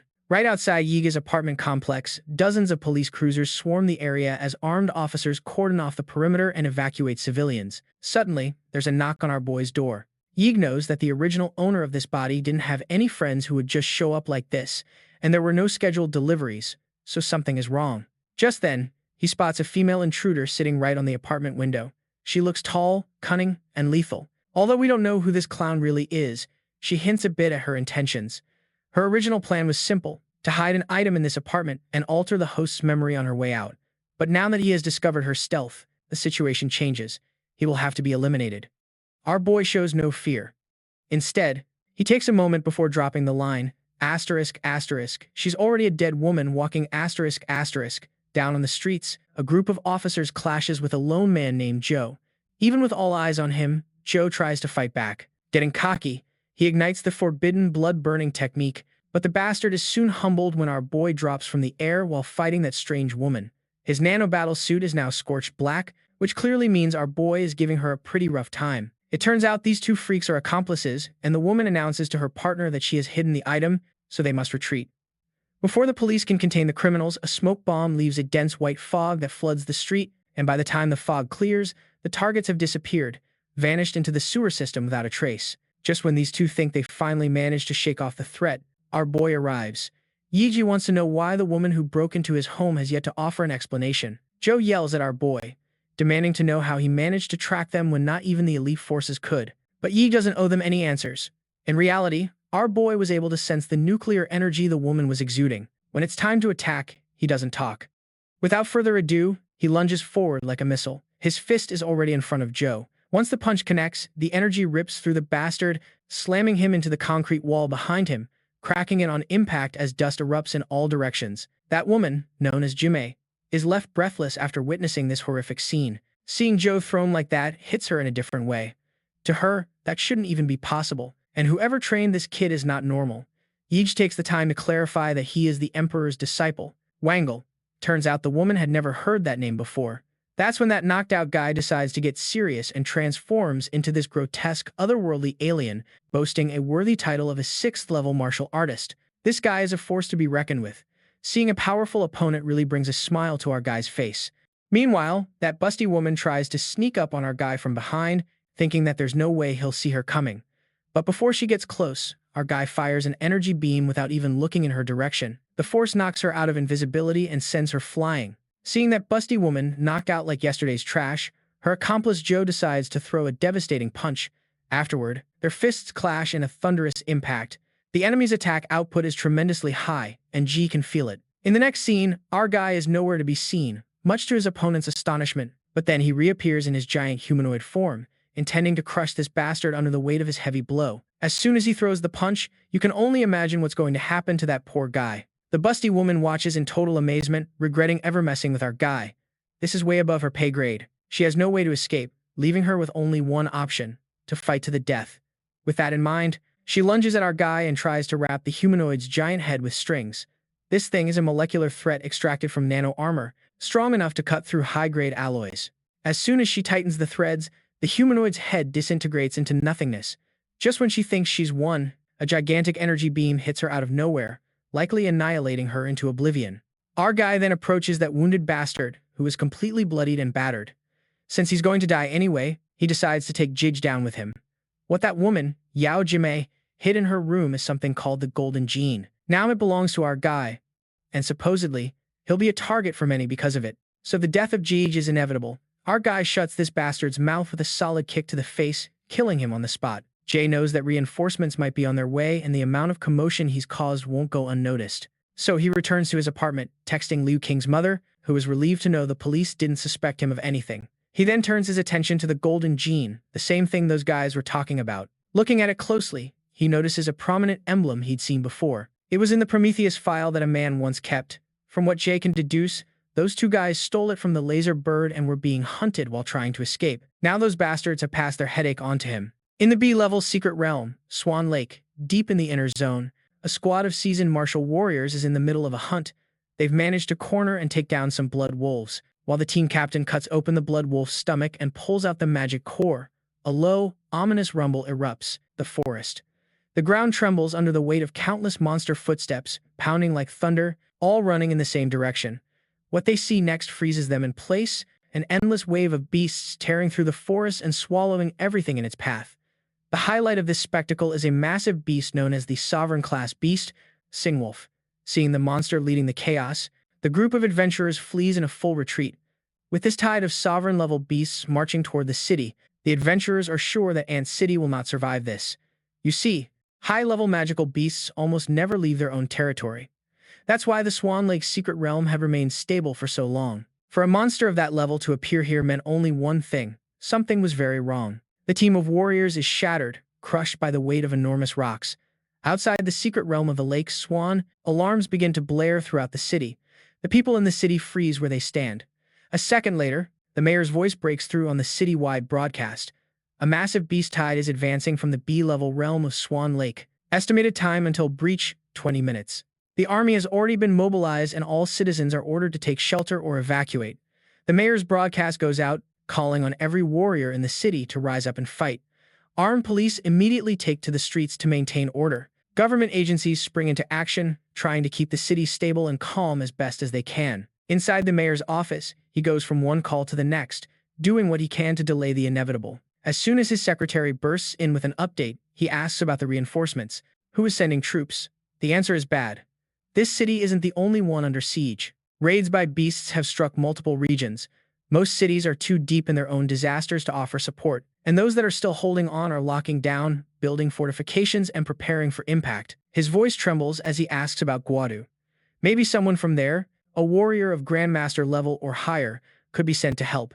Even one would be enough, but that's also out of the question. An S-class secret realm has just opened in Huanshan City, right next to the capital. It seems the battle for the city has already begun, and no one is coming to save them. They have to fight with what they've got. Elsewhere, on the Chu family's training grounds, Yig and Chu are in a training match. Just as they're about to start another round, a siren blares throughout the district. Seconds later, their phones buzz with official alerts. Pre-university students in N City are ordered to evacuate immediately. Chu breaks the silence, asking if he plans on leaving. But hey, our boy is on cloud 9 after hearing the announcement. He's itching to smash some monsters himself, so evacuating is just a waste. Meanwhile, Lil King heads for the door, ready to go and fight. But her mother steps in and blocks her path. Her daughter is ready to face the beast tide head-on, but the mother won't allow it. Her only priority is Liu King's survival. If she goes out now, there's no safety net, no guarantee she'll return. The entire combat force of An City barely reaches 30,000. Even counting the old veterans and new volunteers, they're less than 50,000 in total. Against a beast tide of that size, they're like boats in a tsunami. And if there are sovereign-class monsters in that wave, that's a death sentence. Even grandmasters struggle to hold the line. According to her mother, her life doesn't belong to just herself. She carries the entire legacy of the Liu family with her. One mistake and everything crumbles with her. But the girl won't accept it. A warrior clan that can't face monsters doesn't deserve to exist. Without waiting any longer, the determined girl leaves to fight for the good of her city. As soon as she's gone, Aunt Hong comes out. She asks the madam about our boy, questioning if he's going to leave too. The madam decides to let Ji make his own decision. Inside the Swan Lake's secret realm, fighters young and old are gathering, preparing for the impending fight. The beast tide has returned for the first time in 20 years, and no one plans on running. Without hesitation, the fighters charge forward to protect their homeland from the monsters. At the entrance to the realm, soldiers stand ready with their artillery and weapons drawn. This is the city's last line of defense. Right in the middle, Wan takes command. He emphasizes that 60% of the city's army is already inside, along with every martial artist ranked available. They're supposed to gather intel and return in one piece, because losing is not an option. Suddenly, one of those soldiers stumbles out of the rubble, drenched in blood, barely holding on. Seeing him, medics rush to help, dragging him toward the mayor's location. In his trembling hand, he clutches a USB drive containing the Vanguard's entire combat log. Zhuang demands answers, wanting to know where the rest of the unit is. The soldier lifts his head and delivers the worst possible news. No one survived. He warns his superiors about that black ape, responsible for wiping out the entire platoon. Finally, the monsters have started to move, ready to pour out of the realm gate. These bastards are cunning. They're intentionally targeting the landmines buried near the realm gate, close to the tower. As soon as the mines are triggered, everything starts to explode. The traps the humans laid are turning into a noose around their own necks. Zhuang roars the order. Counterattack with everything you've got and annihilate the enemy before the damage spreads further. Explosions detonate all over the battlefield, as flaming debris rains down from above. But the main monster boss is sure that these little bitches won't be able to hold out for much longer. Let's cut to our boy, cultivating aura while standing on the tallest building. He's grown fond of this city, so he's not about to let it get turned into mush like this. With that in mind, he leaps off the building, activating one of his monster templates, ready to join the fight. Meanwhile, the city is already crumbling. Aerial beasts descend in droves, flames spread through the streets, and vehicles are overturned, littering the ground in every direction. Chu is also on the battlefield, taking down monsters left and right with his precise sword strikes. Shaolin is also there, fighting the enemy. Suddenly, he notices a beast so massive that he remembers all too well who this monster is. This bastard is a monster of the elite type, a force to be reckoned with. Chu is stunned as he realizes what they're up against. Just as the monster is about to crush everyone with its gigantic fist, my friend fires a huge beam of energy that knocks the beast down. Although the attack is powerful, it's not strong enough to finish off that bastard. Now enraged, the monster swings its hand to attack the new threat. My friend remains unfazed, radiating dominance over the creature lying at his feet.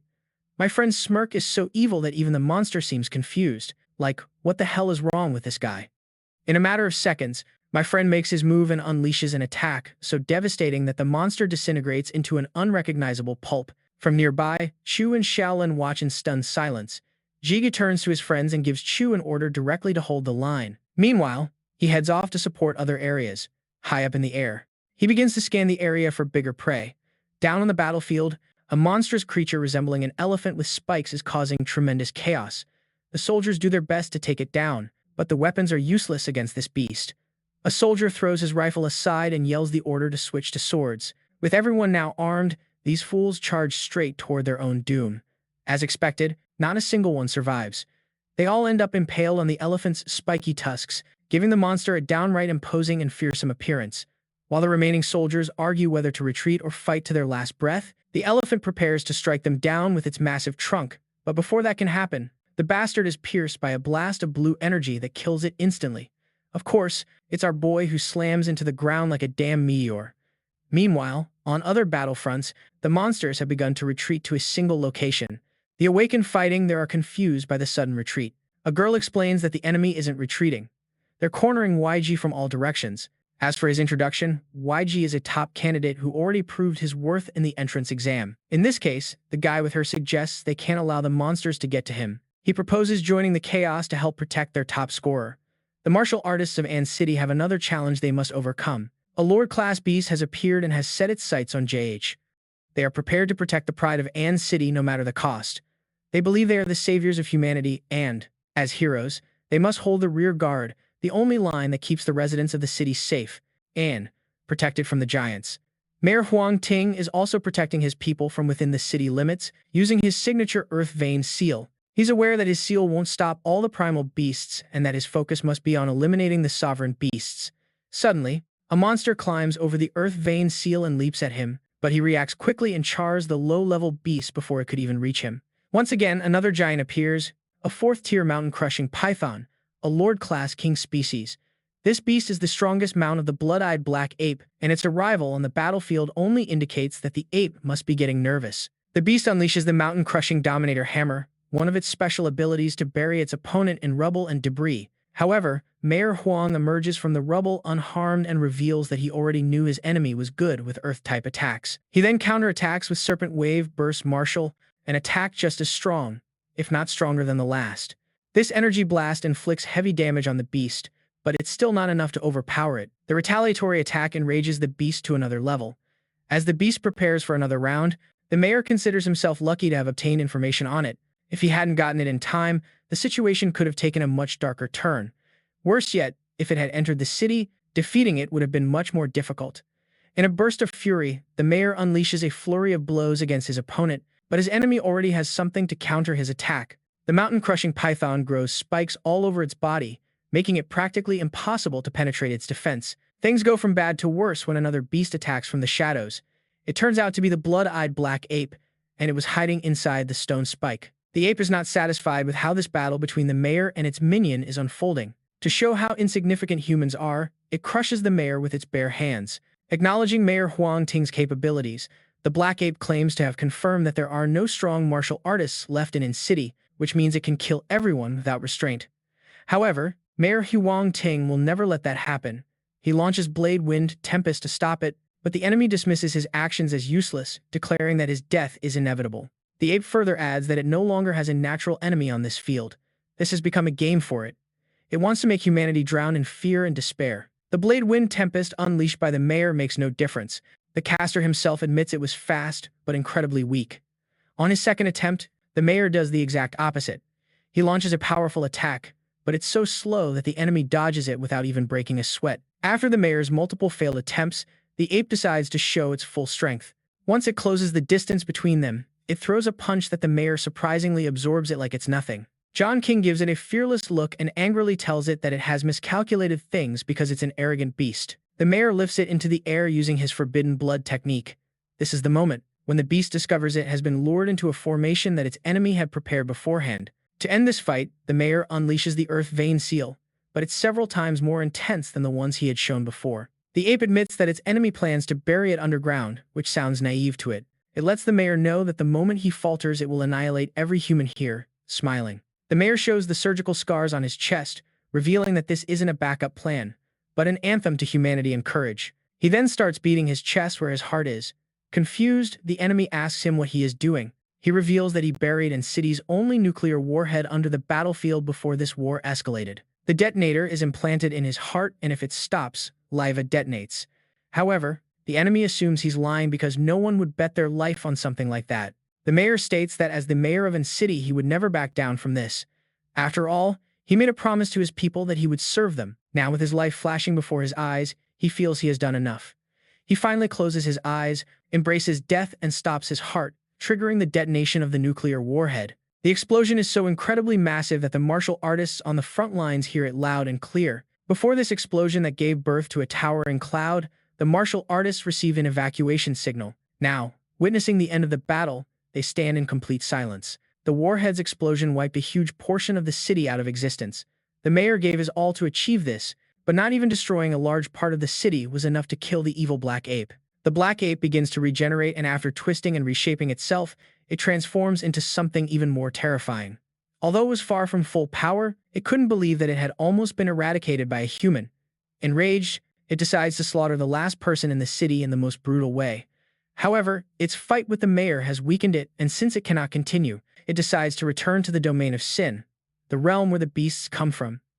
It plans to return once it has recovered its blood and chi. Just as it's about to leave, Jay appears and calls out to it from behind, asking where it is headed. The black ape remembers him as one of the greatest threats and recognizes him as a terrifying prodigy. Aware that it's too late to escape, it considers it a pity, although it's more than ready to fight and win against him. Jay unleashes the Radiant Energy Blast Fist, confident that it will be enough to defeat his opponent. However, his enemy emerges from the smoke unscathed and calls this moment a perfect opportunity to kill him.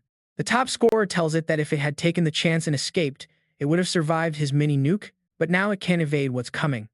This mini-nuke from the top scorer is so impressively huge that the evacuated martial artists deduce it was another trap set by the mayor. The black ape, nearly charred to death, looks at Jay, now in his armored titan form, and calls him a monster. The beast calls him the more bestial of the two, because not even king-rank beasts possess an aura like his. The top scorer declares that he is not like them and then starts throwing successive blows at the enemy. Although weakened, the enemy still manages to impressively evade his attacks. He tells him there's no point in running, which only fuels its rage, prompting it to warn that he shouldn't be underestimated. Once again, both sides clash with all their might, neither willing to back down. But in the end, the top scorer emerges as the victor, ending this fight with minimal damage taken. He acknowledges the sovereignty of the blood-eyed black ape, admitting that this fight wasn't easy for him, even in his armored titan mode. What's more, the ape managed to injure his arm, although he has already healed it by now. Despite wielding inhuman strength, it still wasn't enough. The enemy reveals that it gave its all in its last strike, and since it failed to take down the prodigy, it is now certain that it cannot win. With that, it starts running for its life. However, Yig is not going to tolerate that. No. After Mayor Huang Qing's sacrifice, he unleashes the Radiant Pulse Strike to kill the evil ape, but it manages to evade its enemy's attack. The evil ape dove underground to play dead, but this only means one thing: it's afraid of death. Since it's severely injured, Yig believes this is his best chance to hunt it down. He discovers that beasts like his enemy can completely suppress their life force and thinks that if he had found it a little sooner, Mayor Huang might still be alive. But since it's injured and its stealth won't save it, even the slightest trace of its life would give away its position. Just as he's thinking about his enemy's life force, he suddenly senses it in the distance and starts firing beams at it. Before the ape's position was exposed, it was very close to reaching the entrance of the Sin domain. It blames the late mayor for its impending failure and, in the blink of an eye, it finds itself plummeting through the air. In its last, desperate efforts, the evil ape begins to burn the last of its core's power with the intention of taking its opponent down with it. With its core's remaining power unleashed, it regrows one of its arms and lunges toward the top scorer with a suicide attack. When the two sides collide, they both sustain a great deal of damage. In this collision, they both lose their dominant arms, the ones they use for their ultimate attacks. Just as Yi thinks he has destroyed the enemy, his head starts spinning from a sudden mental attack. He assumes another beast might be on its way. When he looks back, he glimpses countless limbs emerging from the ground, dragging the ape out of sight. Shortly after, limbs begin to grow from his giant's joints, jamming them to the point where he can't move them. The top scorer smirks, realizing that this is what the evil ape is doing to stop him, which is never going to happen. He activates the Wicker Flame Howl, a spell that allows the giant to unleash flames, 1,000 degrees hotter. Meanwhile, pushed by the limbs, the black ape gets very close to the entrance of the domain of sin.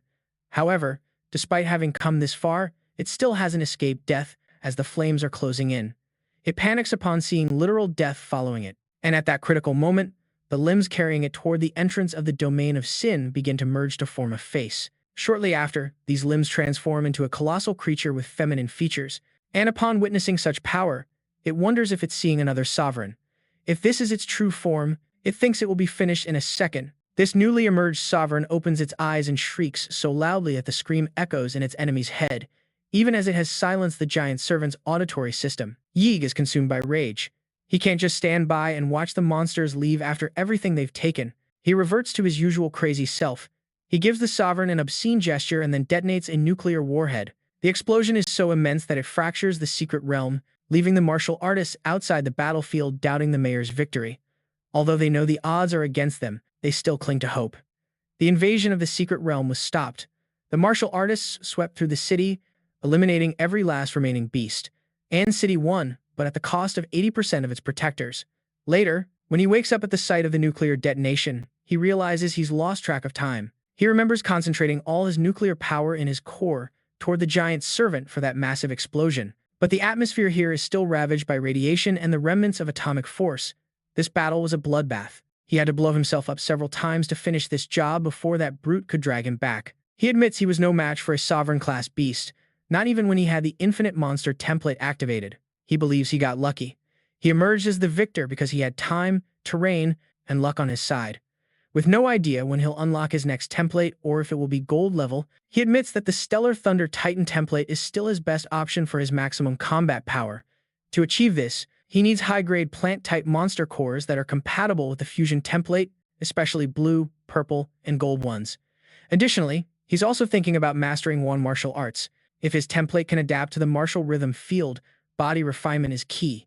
Zanwan techniques develop more slowly than template abilities, but their potential is much greater. That is the reason why he came to this world. A month has passed since the An City crisis, and the city has already erected a statue in memory of the late mayor Zhuang Qing. The top scorer is sitting on a bench in a local park watching a broadcast detailing the devastation caused by the beast tide. Through this bulletin, he discovers that the beast tide ravaged 18 cities in the Xia nation, 12 of which were completely invaded. Among them, Wanghen City completely vanished into the S-class secret realm. To investigate this mystery and, of course, rescue the inhabitants of Wanghen City, 30 Xuangu martial artists and 5 grandmasters were sent under the leadership of Du Jiming from the prestigious Great Sha Dragon F-Shay organization. After everything that happened, Wanghen City is now the 12th global death zone with over 1,800,000 fatalities. Deeply shocked by this coverage, he realizes that he can no longer remain idle, though it seems he already has a clear idea of his next move. He immediately calls Qin, who answers the phone thinking he's going to ask for the other 2 Zan Juang manuals. With a nervous laugh, he informs her that his plan is to collect extremely high-quality plant-type monster cores, preferably blue, purple, or even gold level, and that he needs her help for it. She immediately lets him know that what he's asking for is extremely rare, almost impossible to get. Lord-class cores are priceless, costing a true fortune, and since he's requesting something of that caliber, she, of course, expects something in return. In response, he explains that Guad University is holding a realm trial for new students and assures her he will team up with Chinsu to help her get first place. That is precisely what he plans to do in return. However, she thinks he's underestimating the other elites in the city and tells him with complete honesty that her daughter is, at best, upper mid-level.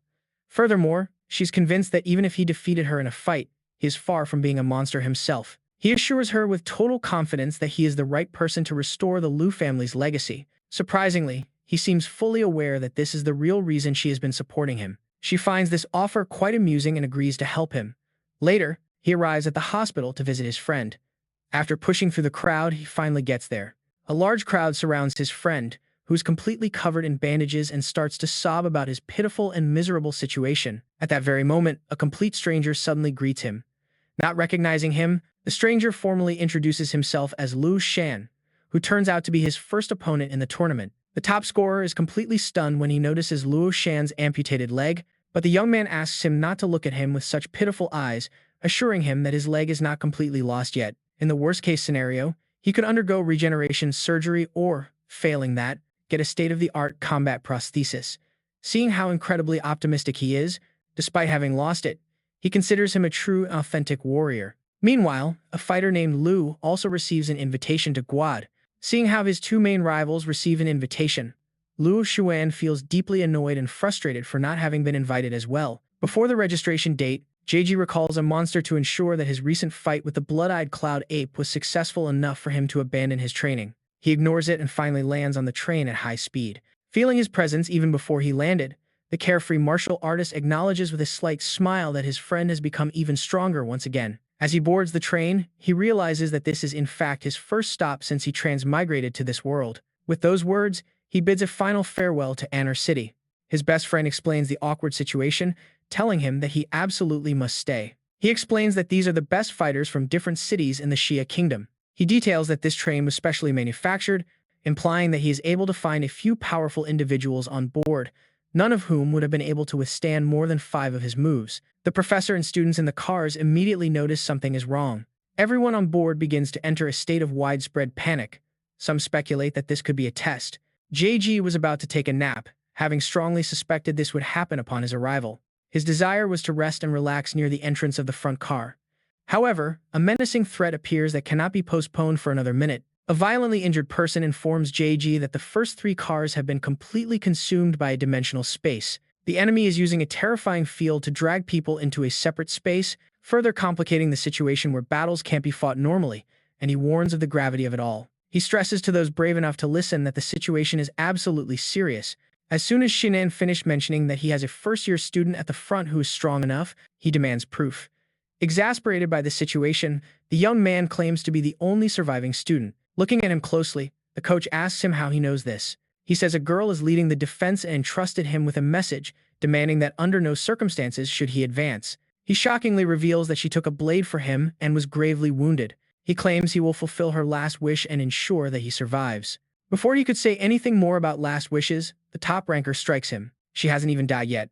Annoyed by his pitiful behavior, Chujo draws his sword. The top ranker kicks him in the stomach.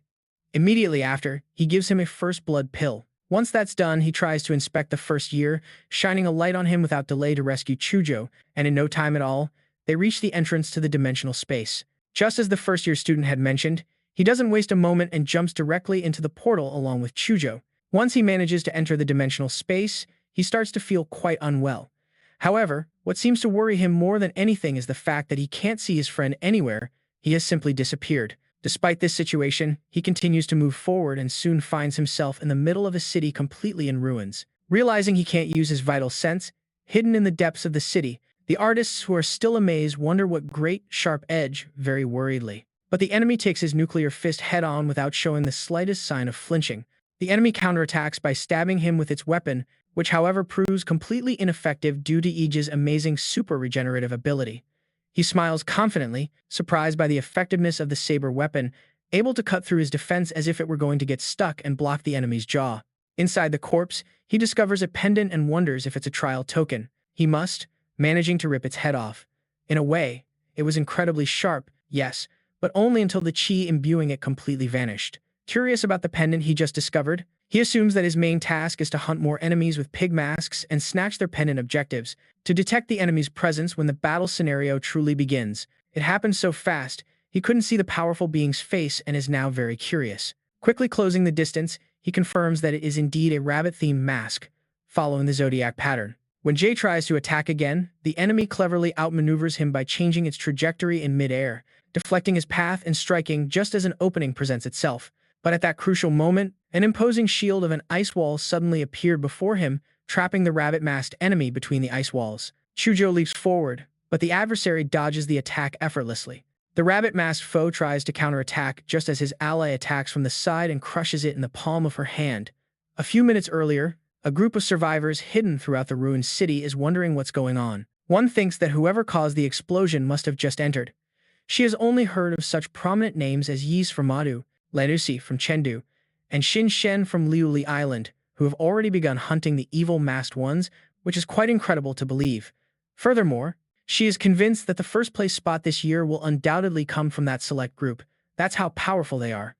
But then, she suddenly realizes that another absolutely ridiculous explosion has taken them completely by surprise. Students, observing the magnitude of the explosion from another area of the ruined city, are some of the first to realize it was likely caused by an outsider. The pendants for the dog, monkey, and horse have been claimed, and the one from Chengdu has in all probability already gotten the goat pendant. Xin Shen from Liuli Island possesses the snake pendant, and Qinzu, who seems to have joined forces with them, managed to kill the Minotaur and took Wise pendant. Assuming all these masked individuals follow the zodiac pattern, there are only 5 pendants left. To find the pig, the rabbit, the rooster, the tiger, and of course, the dragon. However, the fighter in the dragon mask is like an invincible boss, an encounter that guarantees death and from which they can only escape by fleeing. He's completely sure that whoever set up this game is holding at least a few pendants. He reveals the boar pendant in his hand, which will also be traced back to him. He explains that before arriving here, he eliminated a warrior wearing a pig mask and managed to extract this pendant from his head. He seems to have figured out how this trial ends, by collecting absolutely all the zodiac pendants hidden on the masked individuals. His friend also understands that they are proactively hunting all the masked people. The top scorer tells him about another masked enemy that he previously encountered on a rooftop, one who unfortunately managed to escape during all the chaos. Fortunately, that enemy's arrow grazed him slightly, which allows him to track them without any trouble. As they follow the enemy's trail, they come across a clearing with obvious signs of a battle. He realizes someone used powerful ice magic to immediately expose their location. A girl, the infamous first-year student, Lan Yusi, who had been using an optical stealth technique. Coming to Yui's aid, another popular first-year student appears, Shin Chen from Luli Island, who unleashes his genetic art, the Flame Demon Physique, to directly attack Chucho. However, the top scorer skillfully intercepts the enemy's attack and manages to save his friend with the valuable help of the demonic pendant strike. Since his genetic art was completely thwarted, he blames Yu Yi for having such weak optical stealth. He approaches them and asks directly if the two of them were setting an ambush. The girl clarifies that she had just arrived. The scorer isn't convinced at all by their story and grabs her firmly. At that moment, he was expecting a very important outcome. He flicks away a cigarette. He quickly assesses the situation, and shortly after unleashes his wind rise technique to join the fierce fight. Even after unleashing an attack of such magnitude, Chen claims it's not over yet and launches with total nonchalance a blast of heat to completely eliminate the opposition. Believing they have fallen into an eternal sleep, Chen mocks them, sarcastically urging them to laugh. Just as he finishes, Jiha applauds and disperses his flame cloud, and before Chen can even acknowledge his astonishing physical strength, the top scorer's powerful punch sends him flying through the air. They all find that none of these great talents has managed to break through, seeing that it was completely sealed by a barrier, as even the first year. Students from WAD possess a slight advantage at this stage. She was too focused on him, she had never before found someone whose powerful magic went far beyond just making sure she couldn't run. She realizes the situation has changed. However, the top scorer grabs her by the ankle in midair and forcefully smashes her face first. At the moment of impact, the girl uses her hollow chaos steps to attempt a desperate escape. Watching her run for her life, he smirks for a moment and then unleashes his from running, and since she can no longer flee, he orders her to surrender immediately. Langis finally gives up and, with no other choice, hands over all the pendants she has managed to collect. He tells her that things wouldn't have escalated to this point if she had been completely honest from the beginning, and he would have found her in the last stage of the test to snatch the pendants from her even if he didn't attack. He adds that the other participants from the city are among the best freshmen, and it's very likely they have already gotten a good number of pendants. Knowing she has absolutely no chance of winning, she offers to escort him to where the elite freshmen are with the clear intention of causing trouble. He replies that she shouldn't be found and the outcome of the fight doesn't matter at all. He wants to win, and they are getting closer and closer. Not long after, they stumble upon a body cut in half. Getting a little closer, they realize with horror that it's Chen. A few minutes earlier, after battling against Jig and managing to escape by the skin of his teeth, he was ambushed by the fearsome enemy with the dragon mask. While someone deeply laments his vision because Chen died, he couldn't react in time. He seems to have already figured out who it was. He enlightens his friend, however, explaining that he assumed the mask would operate for a single kill, a single strike. He mentions that he had taken more than 20 freshmen to the underground to find Sei at that time, but now, unfortunately, what they should do at this very moment. Now that this has simply been snatched away from the students, he is completely sure that the dragon mask is indeed the culprit. The boss can move. The freshmen must have been tasked with defeating all the other masked individuals of the Zodiac and challenge the dragon mask in an impossible task that has them going head-to-head with the rabbit. He transforms into his ultimate form and sends a powerful signal to the desolate wounded city. She clearly remembers being the winner. She was heading to take a bus to Wadu but was inexplicably dragged into these dangerous trials to stay aware of the dragon mask's murders as long as she doesn't cross paths with a master. The person says that another party has detected her presence and will come to snatch her pendant. Although she doesn't really care much about that, she has a strong feeling that her fake fiancé, needs those pendants. Right now, she could only think about luring the enemy to that place. It turned out it was the Z signal she was exposed to. While watching from above, he notices that the figure below is Chengdu. She seems to be carrying the wise pendant, and he also realizes that she is luring him directly into the underground parking garage where Dragon Mask is waiting for him. He considers her a complete fool, since Dragon Mask has already left, and there is absolutely nothing left in the parking garage. Asking Sheng Shen to wait for him right there, he goes after her to catch her. Chasing after Qin Chu, he yells at her, telling her she can't run away. In the precise instant he's speaking, he feels an extremely sinister energy. Frightened, he quickly looks around and spots the silhouette of Dragon Mask, something totally impossible, since Dragon Mask should have been chasing the other pendant bearers. Sensing the enemy's killing intent, he wonders if their real targets are actually the ones carrying the pendant. Since he has 4 pendants, he is completely sure that Dragon Mask would come for him first, totally unable to withstand the pressure. He admits that he was too overconfident and has now put himself in grave danger. At the exact moment he is about to escape, the enemy violently drags him inside their domain. It's a technique that works by making eye contact with the caster, and Z was forced into it. Now that he has captured his prey, Dragon Mask attacks without delay. Meanwhile, elsewhere, Yi and Chucho are facing off against Cheng Shang. It seems the duo saw Sei's signal and pursued it without hesitation. That's how they ended up here, coming face to face with him. The carefree martial artist tells his friend to let him handle this, simply because he wishes to test his own strength.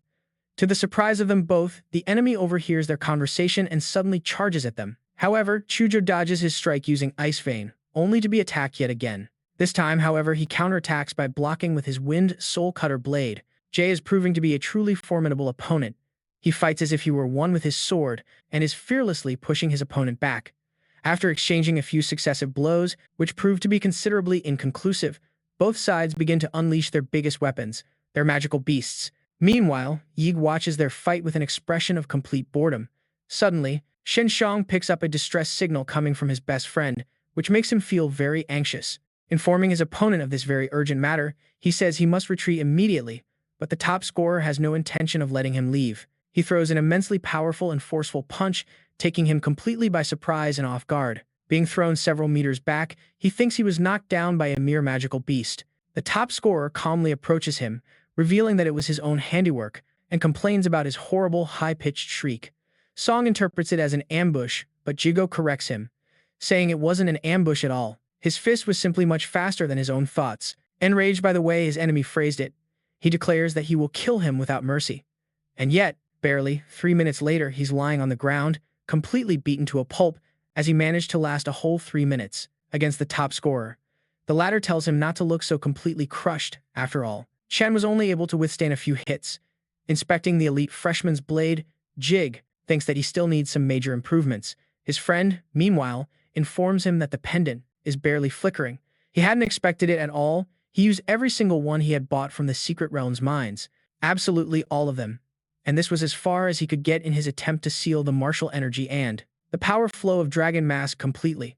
One would have to strike his heart directly, even. After sacrificing one of his trump cards, he was still able to land the final blow and drive his sword into him. Failing and panting, she just climbs the stairs to the rooftop of the tallest building in the city, completely exhausted. She knows Dragon Mask will come for her after finishing off Wang, so she plans to bring her friend here and escape with him.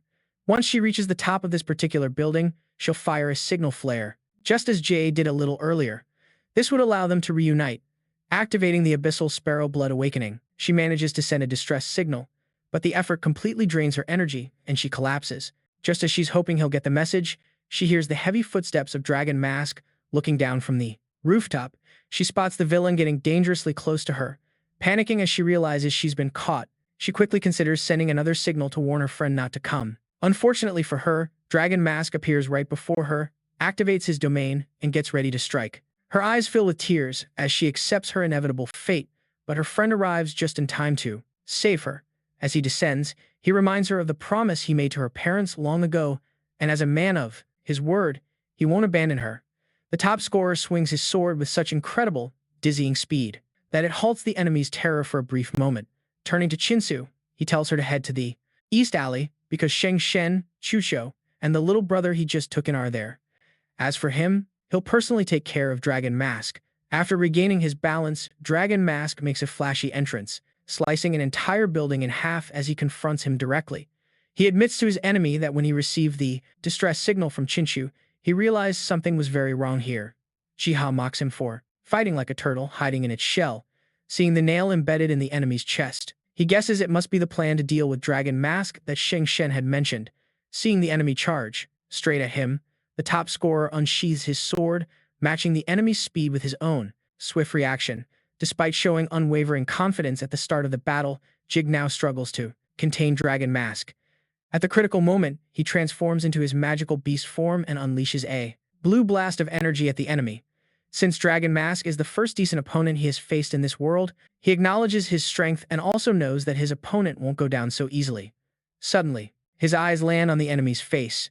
The mask has cracked, leaving it slightly more exposed. To him, this feels much more fitting. After all, the unbeatable boss Chen Long was never going to fall so easily, or at least that's what everyone had thought. With his mask shattered, Dragon Mask gains even more speed and strength, and in a matter of seconds overwhelms him and slices his blade into two distinct pieces. After breaking his sword, Dragon Mask takes advantage of the situation and mercilessly tries to strike him from behind. The top scorer's incredibly fast reaction allows him to deflect the enemy's attack using only his teeth.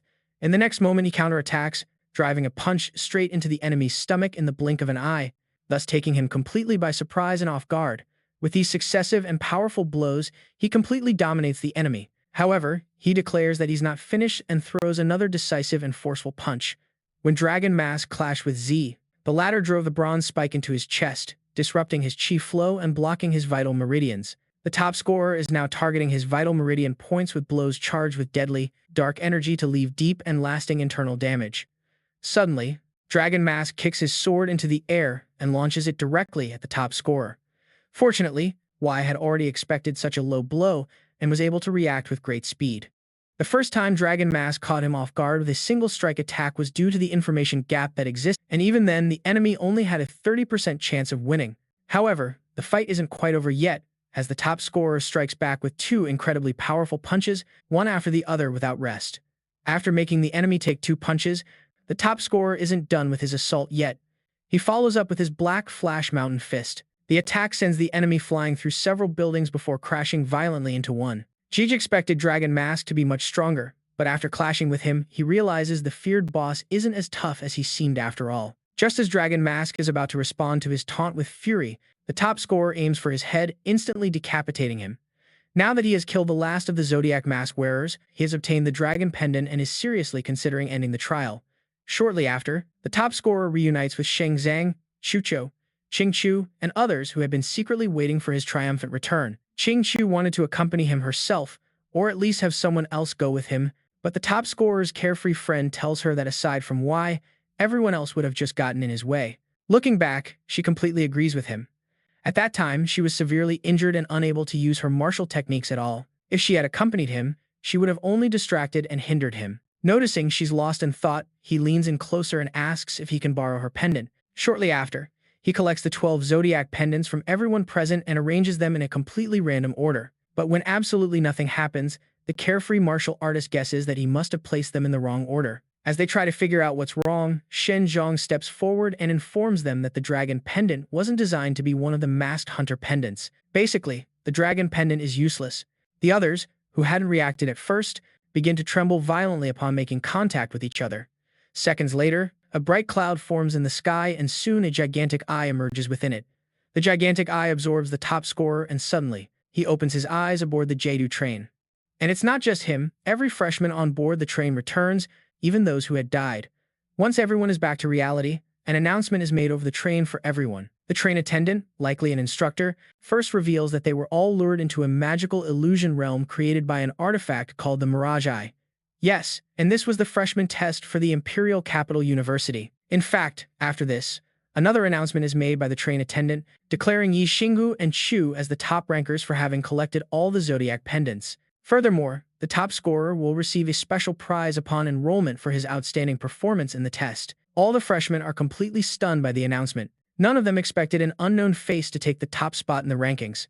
The system's declaration announced him as first, and he celebrates that his bloodline isn't considered special. Fortunately, the evolved form of this template possesses a very useful time-freezing ability. While he's busy celebrating his victory, he's approached by Jia and his friend, and the former asks him if he is the one who really defeated Dragon Mask. The top scorer corrects him, saying he didn't defeat the enemy. He simply killed him, plain and simple. Zhao leaves all the freshmen bewildered when he invites Ji to join his new club in Wadu as president, a club that hasn't even started yet, enlightening him on how the Wadu locals have a firm grip on the student council and the top freshmen each year. He extends his arm for a handshake and remarks that he hopes his strength will break Wadu's tradition once and for all. However, the top scorer rejects his offer, saying he prefers to go it alone. After receiving his response, they decide to leave. But before he goes, Jia hands him a business card. Yeah. Shortly after, the train arrives in Wadu City, a city that appears to be a large metropolis. Upon getting off the train, the freshmen are escorted to an airship and are instructed to take their seats according to their corresponding roll numbers. Seeing Qingju walking towards the airship, he sneaks up behind her and scares her. In that instant, she remembers her mother's warning not to let her fake fiancé take advantage of her. In public, even if he's her fiancé in name only. Snapping back to reality, she yells at him, but he explains quickly that he just wanted country bumpkin. She points to the sky and tells him that's the direction of Wadu University. Indeed, a little later after boarding the airship, he looks out from the airship at the impressive city of Wadu, amazed by its revolutionary technology. As the airship passes through the electromagnetic network, he notices that the detection range is considerably reduced, which makes him realize how prestigious Wadu University really is. After the airship lands, he is issued an ID card and is directed to Miklev Station, where a train will take him directly to his dorm. Upon arriving at the Wadu dormitory, he celebrates proudly, unsettling the other freshmen. The Edge's room is on the 42nd floor, Unit A3, while Chujo gets off the elevator on the 45th floor, Unit B7. Meanwhile, upon entering, the top scorer discovers his dorm room is a spacious 100 square meter single room, something that feels like a real dream. He also finds a starter guide and quickly figures out how to maximize the discovery template, how to use his student, and log into Wadu's dedicated apps, the Wadu Pass. The Academy's city market is accessible only with a Wadu Pass and operates exclusively on Academy points as its official digital currency. Luckily, he converted over 30,000 Milat coins into Academy points at the bank. When he checks his phone, he discovers that 100,000 coins are equivalent to just 1 point. What a rip-off. A complete robbery in broad daylight, for real. However, the Academy market has some very serious products, and there are also items that aren't sold on the regular market at all. He labels this exclusive privilege as one of the perks of being a Wadu student. He plans to buy just one blood attribute magic core for now. Shortly after, drones arrive to deliver his package containing ready-made blue and green cores. Once he has eaten all the cores at once, his vampire raccoon template's compatibility reaches a full 100%, but the price is a rather painful stomachache. Aside from his stomachache, the template's effects are truly incredible. Not only have his fangs become sharper, but so have his nails. Yes, suddenly a daring thought crosses his mind and he digs his sharp nails into his own neck. After slitting his throat and coughing up blood, Yi's vampiric regeneration quickly becomes noticeable, to his surprise. However, his bodily mutation is secondary, as what really matters to him is his new and powerful ability, Crimson Calamity. Just a few moments later, when he goes to the Wadu University dorm's training grounds, he summons a Raku to train with. Without further ado, he orders the magical beast to go all out on him. Combat, and she responds by unleashing a wave of power that he struggles to withstand. Once he calls for a timeout, he activates the Crimson Calamity, the time freeze that he can only maintain for 5 seconds for now. Once he surpasses the 5-second limit, his body begins to react negatively. Yes, forcing him to give up at exactly 5.4 seconds. The original owner of the body could withstand it for 5 seconds, but he feels lucky to have surpassed that limit, really. The next morning, as he walks toward the sports pavilion with his best friend, he finds that he doesn't like the sunlight, although it's nothing too serious, really. Chujo asks him if he's seen Wadu University's new academic reform for the year. Since he was busy fighting Raku last night, he simply comments that he hasn't heard about it at all. The carefree martial artist explains that Wadu University has changed its previous teaching model based on classrooms, yes, and has adopted a group mentorship system. Now, that means that each academic year, the students will study under a main mentor with assistant mentors supporting them throughout. When Jige says they need to find a mentor, his friend tells him that everyone except him has to. Of course. He reveals that an announcement was made last night and, since the top scorer has collected the 12 zodiac pendants, the institution grants him the right to directly choose any mentor he wants. Upon arriving at the athletics hall, they find the place completely packed. While his best friend joins the line, JG decides to take a walk around. Since he can choose a mentor at will, he's not worried about the timing of getting in at all. Upon leaving the hall, he perceives a strange and strong smell of blood. He thinks that if it were ordinary, it wouldn't be unusual. But this blood carries a hidden, fierce intent, like a sea of murder and sin. Following the trail of the scent, he ends up encountering a girl who is eating organs. Gio is surprised to discover that a cute little girl is the source of a terrifying aura, really. Just as he begins to wonder if he's mistaken her for someone else, she suddenly asks him if he's been using the flesh-binding demonic prison by any chance. When asked how she knows this, the girl says that she helped Xiao refine that art a long time ago. Upon hearing that name, the top scorer remembers a moment that he doesn't want to revisit at all. The girl adds that Liu Chun was her disciple 90 years ago. Yes, assuming that she's joking with him, he reminds her that it's true that martial artists can live longer than the average human being. Yes, and a grandmaster could still be in their prime at 90 years old, but he can't comprehend her current appearance. She looks like a preteen, really. He's aware that certain martial artists can compress their skeleton into a childlike form. Yes, plus he believes the level of purity the girl is showing is not an act at all, not something so incredible that even an Oscar wouldn't do it justice, really. Despite that, he decides to throw out some sarcastic remarks, which only enrages the girl even more. She shows him a glimpse of her power and traps him in a deep, deadly illusion, so overwhelming that it leaves him trembling, chilled to the bone, unable to move.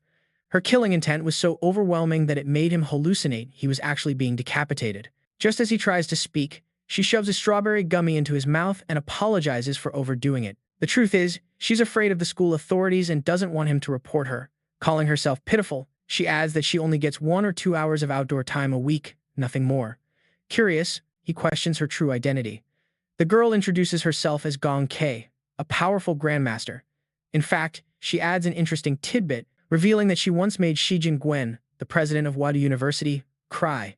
Yes, conceding that Gong Kei refined the Zhanjuang martial art, he believes she can help him overcome his current bottleneck. As a slaughter-type grandmaster, she's the perfect match for him, without a doubt.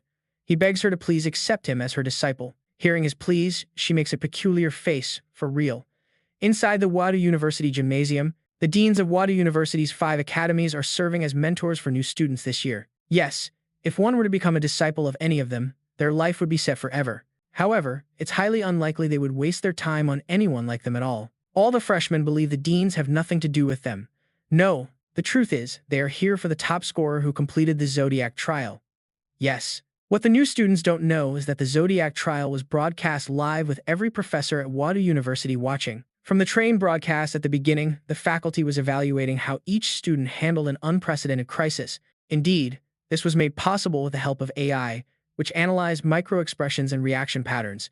Each student's response was graded, and those who rushed into Zodiac City unprepared received poor marks. As expected, Jige was the only student to get the highest score in all aspects, but even that didn't impress the deans. What really left them speechless was that the top student managed to defeat a boss that wasn't even meant to be fought, the untouchable, certain death boss, Chen Long.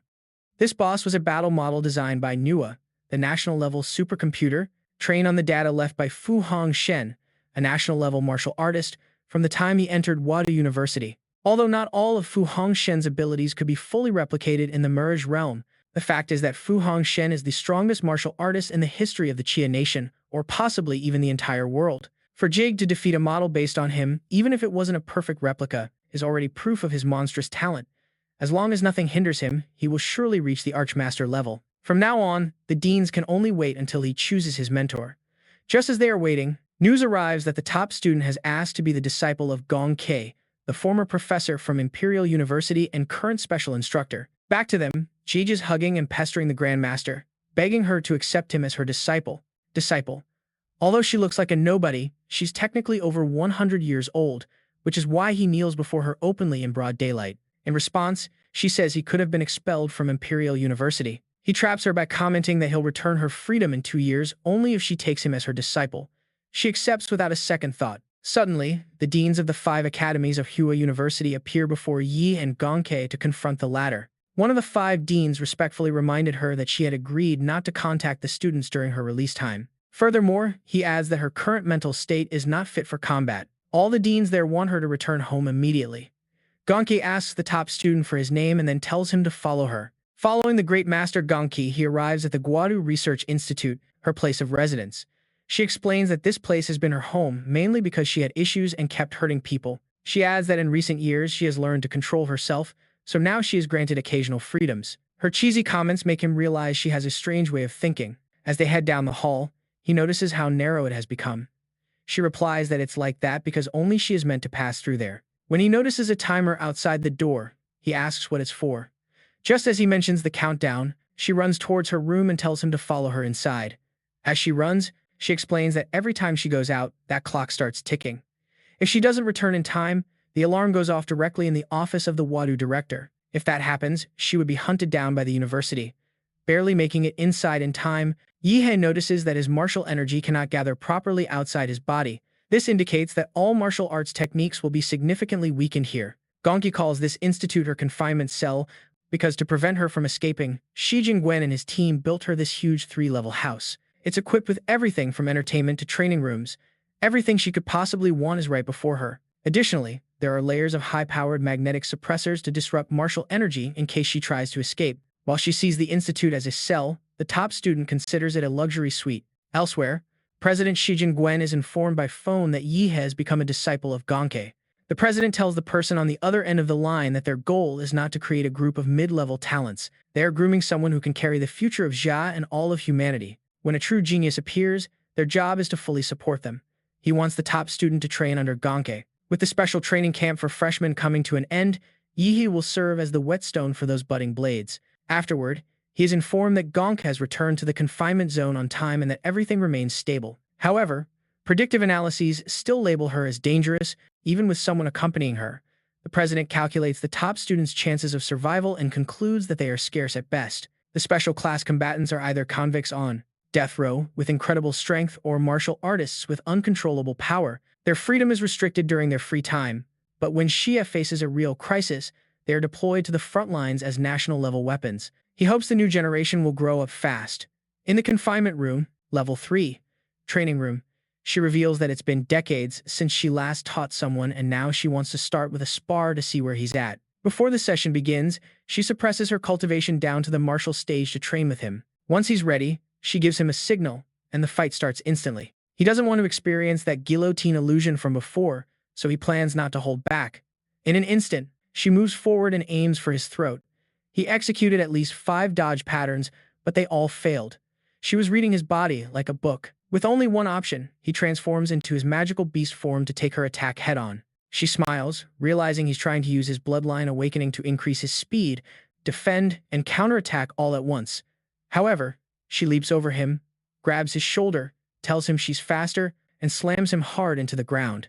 The impact with the floor caused him to bleed all over. The Grandmaster didn't hold back, going all out, and as a result, his awakened bloodline reverted him to normal. Tasting the blood dripping on her face, she murmurs that it's been so long since she last tasted blood. Admitting he's no match for her in physical combat, he lets her know he's going to use some slightly unfair martial arts, unleashing the mega humanoid template.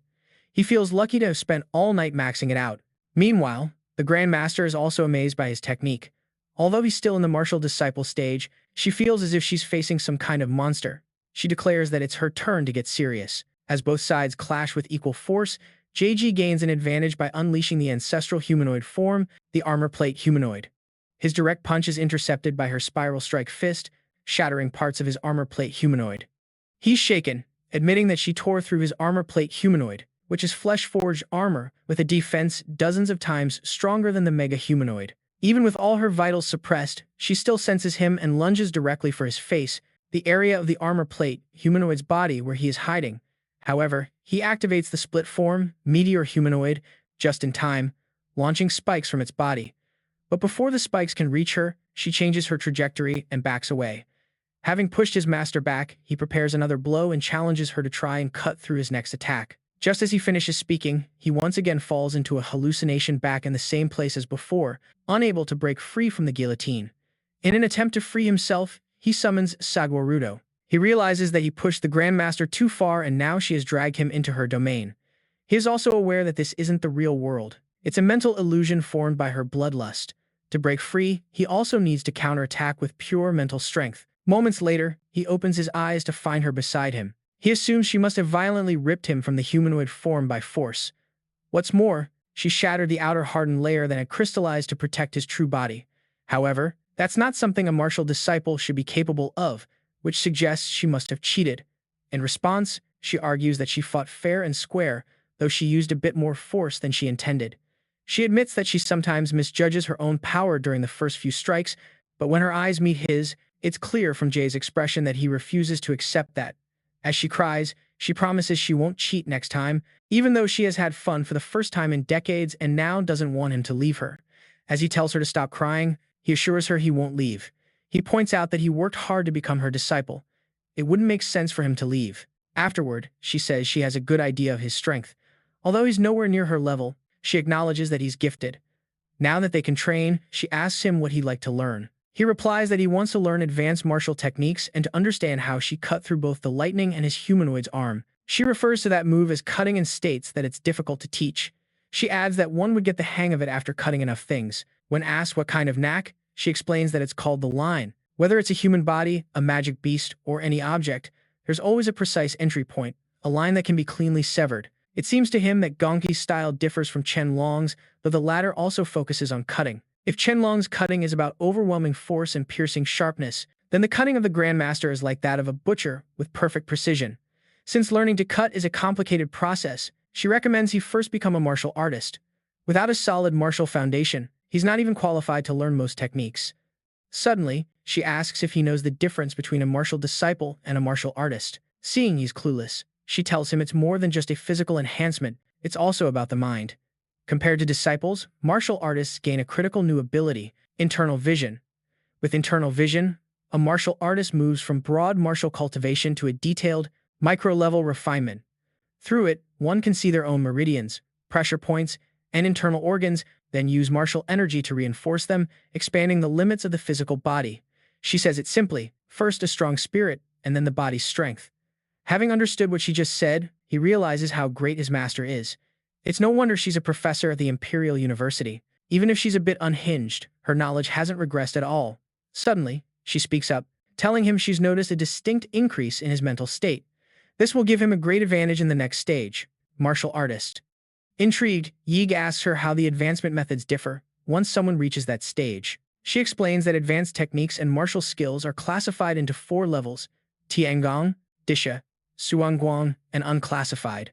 Typically, students from vocational colleges or lower-tier schools only have access to unclassified advanced techniques. The benefit of these techniques is that they are easy to use. Anyone with enough blood, energy, and martial power can advance. More than 80% of martial artists advance using unclassified methods, but students at Guado University start with at least Xuanjuang level methods. When he shows he's eager to learn more about the other 2 advanced techniques and martial skills, she explains that Tiangong level skills are more or less sacred relics. Most were recovered from hidden realms or ancient ruins, and now there might not even be 10 left in the entire world. Although he can learn a Disha-level advancement technique, she herself has mastered the Slayer's Heart-Body Sutra, a Disha-level advancement technique. What's more interesting is that the demonic cage bound to Xiao's flesh was inspired by this very method. Hearing her also talk about that Disha-level advancement technique, he becomes captivated to the point of wanting to learn it immediately. She tells him to prepare to experience the killing intent domain she just created for this. With that, the training begins. Later, as Yige's class is dismissed, his best friend, who is out for a walk, bumps into him. Just as Chu-Chu is about to greet him, the top student shoots him, a lethal glare full of killing intent. Frightened, he jumps back. When the top student notices him, he apologizes, calling it a reflex. Startled by the killing intent from before, he asks him what it meant. About 10 hours ago, in the illusion realm, Yige was fighting a horde of zombies. Gonki orders him not to use any skills or martial power. He must rely only on the blade in his hand. However, when he mentions he's not optimistic about a large number of zombies, she explains that the point is to let his body remember the feeling. This would help him get used to the sensation of cutting skin and splitting bones. Additionally, he can train his muscle memory so he can instinctively locate the death line and strike better. Once he starts cutting down the zombies, his master is surprised by his remarkable talent with the blade. It's dangerous to train within her Disha-level technique, and most martial disciples aren't even qualified to try it. It's thanks to Yige's abnormally high mental stats. Otherwise, the killing intent alone would have devoured him. Now she understands why Shi Jinwen calls him the rising star of Guado. The next morning, he already feels tired from just one day of training, but he now understands why this is considered the best university in Xia. While he's taking a shower, Xinshu calls to tell him that her mother has sent what he asked for.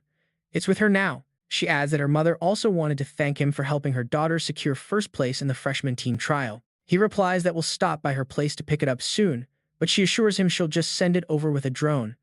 After that, he gets her to reveal that the woman from Kanabai had taken her as a disciple only because she thought Chin Chu had potential. When she asks who he got as a mentor, he chooses not to reveal that he rejected 5 deans in a row, otherwise, she would probably lose sleep over it. Soon, about half a semester later, the first term was coming to an end. Guado University was an eventful journey for the freshmen. For example, Z did exactly what he had told Jig before. He formed the Dragon's Blood Society by gathering elites from various provinces. They quickly became a very influential organization among the freshmen, although that's not really that relevant. But after the Wadu students returned from their summer camp, a major clash occurred with the Dragon's Blood Society. As tensions escalated, duels broke out between the Dragon's Blood Society and the local students. And as expected, Z's organization lost more than it won.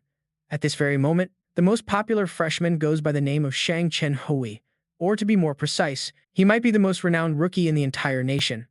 After all, he was the top scorer on the demanding Wadu entrance exam. During the live broadcast of the exam, his impressive powers left everyone completely astonished. He has spent 3 long months solidifying his martial artist stage.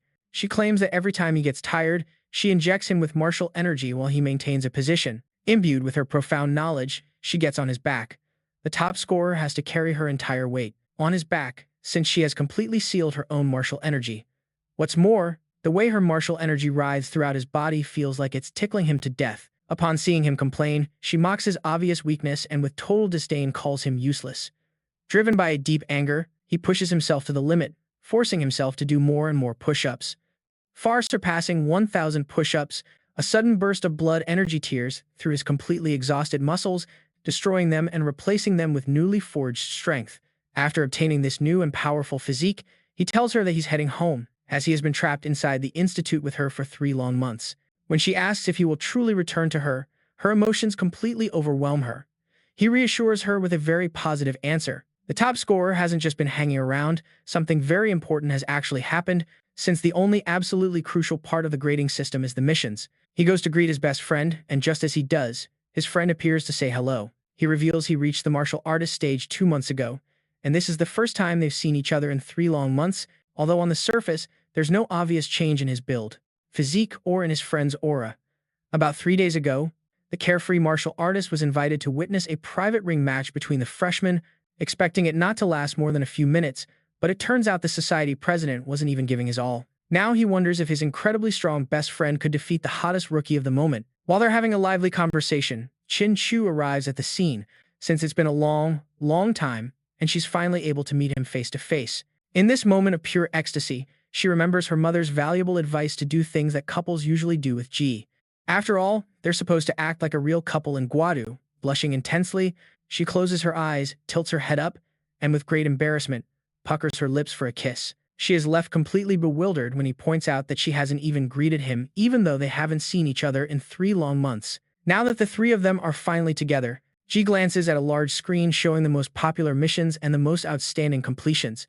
His best friend and Ji are here exclusively to team up. While the two chat animatedly, Ji, completely absorbed in her screen, brings up 3 available missions and explains that it's rare for a squad to clear all 3 missions for 1 mission, but now one of them has been claimed.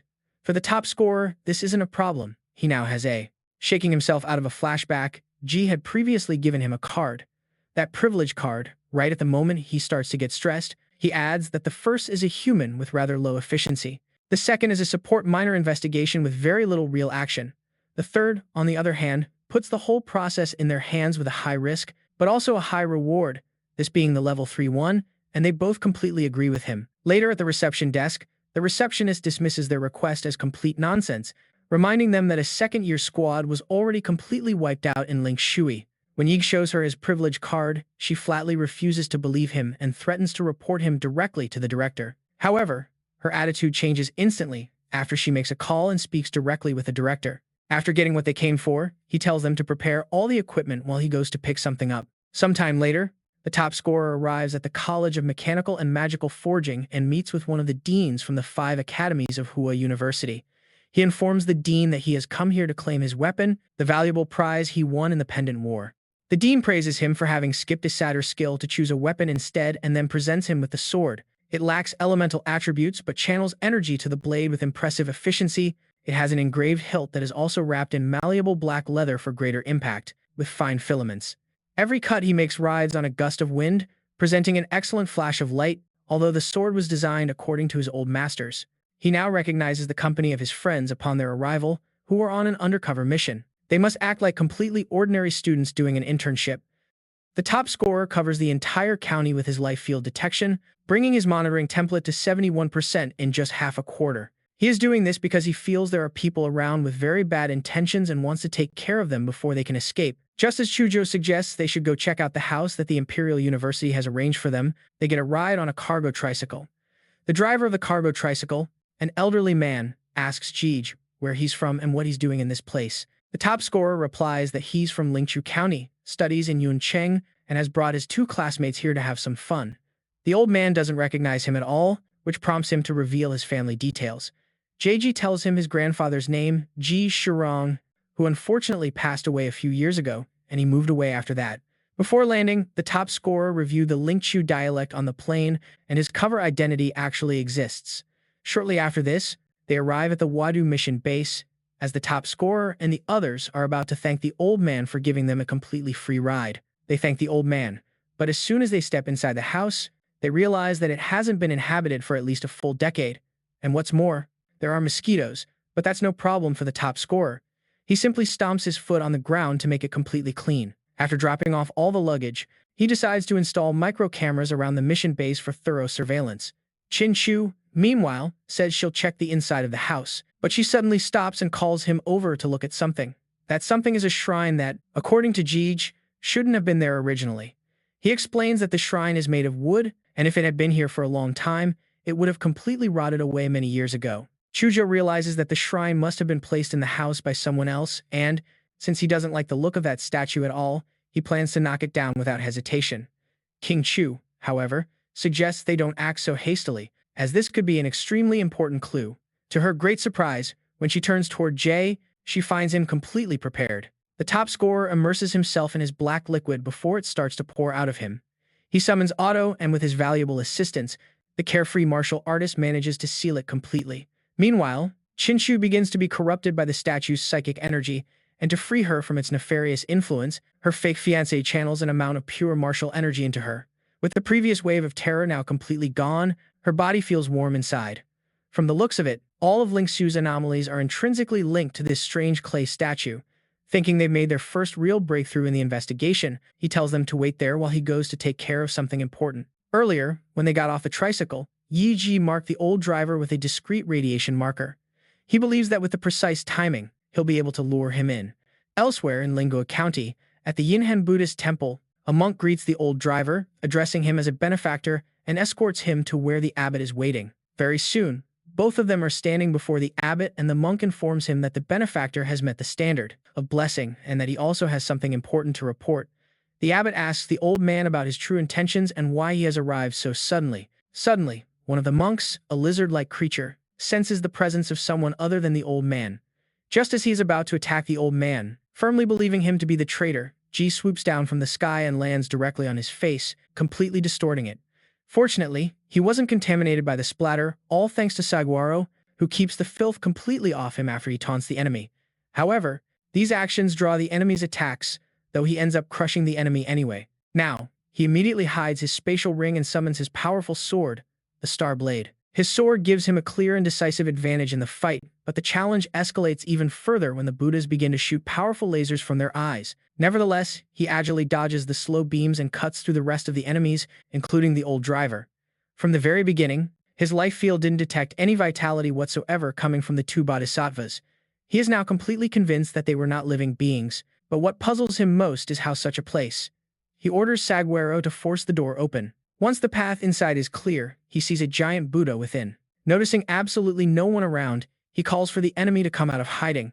In no time, a monk appears and tells him that the temple holds no grudge against him, asking why he is being so disrespectful. It turns out the monk speaking to the high ranker was actually a robot, and he already knew it. When he cuts the enemy down, another identical replica appears right behind him, acknowledging the blood karma of the high ranker. Just as he is about to charge in for another strike, he falls into a strange, sewer-like place that has a total of 18 doors. Soon after, a huge pack of lizard-like beasts, ranging from level 1 to level 2, begins to appear. Sensing the same energy coming from these beasts, he is certain they are artificially produced bio-androids, mass.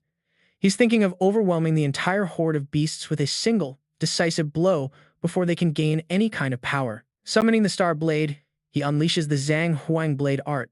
In its first form, Thousand Leaf Harvest, he begins to cut down the enemies with a wide smile and in a very short time accumulates countless corpses.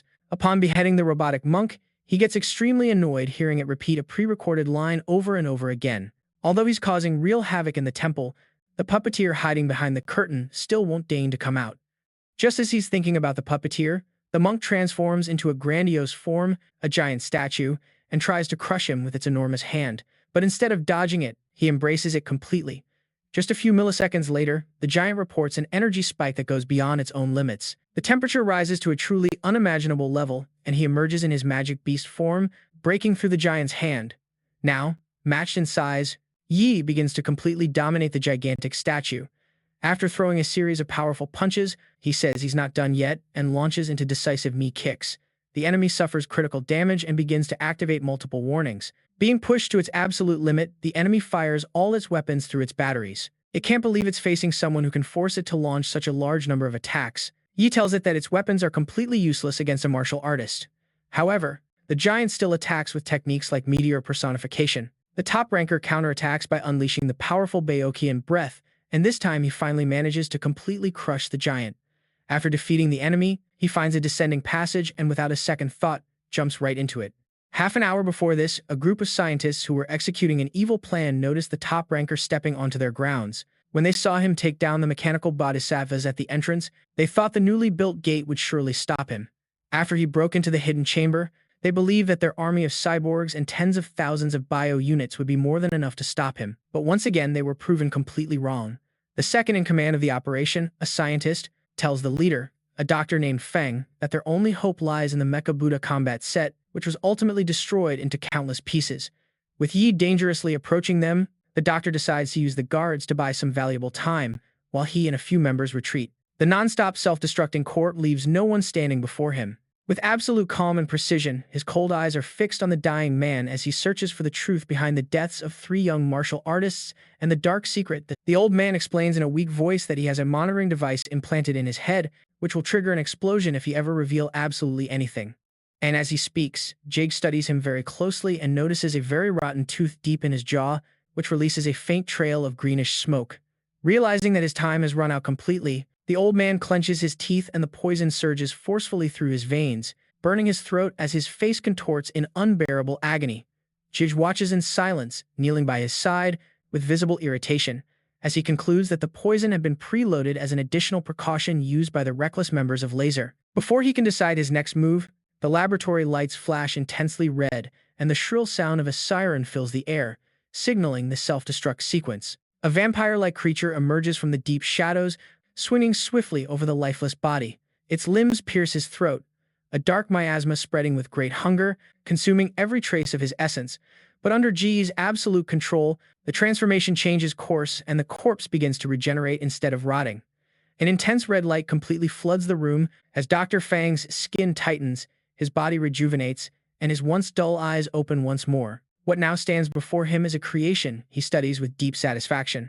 He has completely achieved a perfect bloodline, one that is immune to light, resistant to destruction, and completely obedient. He instructs the new creation to remember the first time the doctor hesitated, then recalled making an offering of the villager's flesh, calling it fresh and sacred. The images shift to a dark hallway where an old man sleeps deeply before a Buddha statue, while Fang's assistant murmurs that the deep sleep makes it much easier to transport people to the lab. Yi feels a deep unease settle in his chest as he realizes something completely unnatural is happening in that place. The vision changes again, showing Dr. Fang kneeling before a clay idol, whispering strange words as he rolls up his sleeve to reveal a series of numbers carved deep into his arm. Driven by great confusion, he begins to decode them, finally discovering that the sequence corresponds to a secret access key. When he enters it into his computer, encrypted files completely flood the screen. But before he can process them, his consciousness begins to fracture, and he realizes his memories are being rewritten. In a last, desperate act of consciousness, he carves the code into his arm to serve as a warning for the version of himself that will remain after the manipulation. The memories become increasingly dark as the terrible truth comes into focus. The raw flesh is actually human flesh, and all the experiments and disappearances lead to a cult called the Offspring of the Void. Kneeling completely before him, at the end of his mission, he confirms all of this, explaining that the organization erased their minds and turned them into obedient vessels. Yiji's anger surges as he looks at the doctor's pale face and recognizes the 3 young martial artists among the victims of these terrible experiments. In the flow of recovered memories, he sees how Dr. Fang's pursuit of progress twisted into a true obsession. The man who once dreamed of enhancing human potential had instead opened the door to forces that were completely beyond his control. Through Fang's last memories, Yi Ji learns that it all began with an ancient relic carrying a parasite known as Imotai, a living organism that invades the mind and feeds on human will. It spreads silently, and as it grows, it drives people to cannibalism and an endless sleep, reducing entire towns to mere offerings that nourish a much greater power. Fang once believed his own cruelty was unmatched, but compared to the cult, he was utterly insignificant. The divine descent nation had gone much further, sacrificing an entire city to feed their god. At last, the pattern becomes completely clear. The relic, the experiments, and the upcoming festival are all part of the same design, leading directly to the awakening of Imotai. Yiji's breathing steadies as the truth settles in, and amidst that cold realization, a vague memory comes to him, reminding him of the grand celebration in 2 days, and he realizes the old man gave him crucial information. Yiji's eyes turn cold as he confirms that the memories have been completely extracted. He turns to the doctor and explains that this base belongs to the Laserbird organization, but he wants to know more about the Divine Descent Nation, the demonic fetus, and the 3 Wutada warriors. As he studies the doctor, he realizes how much information he has obtained from him, including the secret experiments that Laserbird conducted. Though tempted to act now, he reminds himself that Wutada will deal with them later. Still, the idea of the golden gene interests him, as the doctor studied it and understood its power, but he decides the matter can wait until he resolves the incident in Ling Shui. Thinking about the school's mission and the seal, he feels very conflicted. Wutada had already allowed the investigation to end, but the reward now matters little to him, and he decides he will claim the results of the Divine Descent Nation's prize for himself. After some thought, he orders Dr. Fang to hide in Ling Shui. He will provide his blood and mix it into the water system to maximize the infection. The doctor laughs, calling him insane, but he calmly explains that the people of Ling Shui have already reached the 4th stage of contamination and cannot return to normal. He intends to control them and, later, if possible, restore them to their former lives.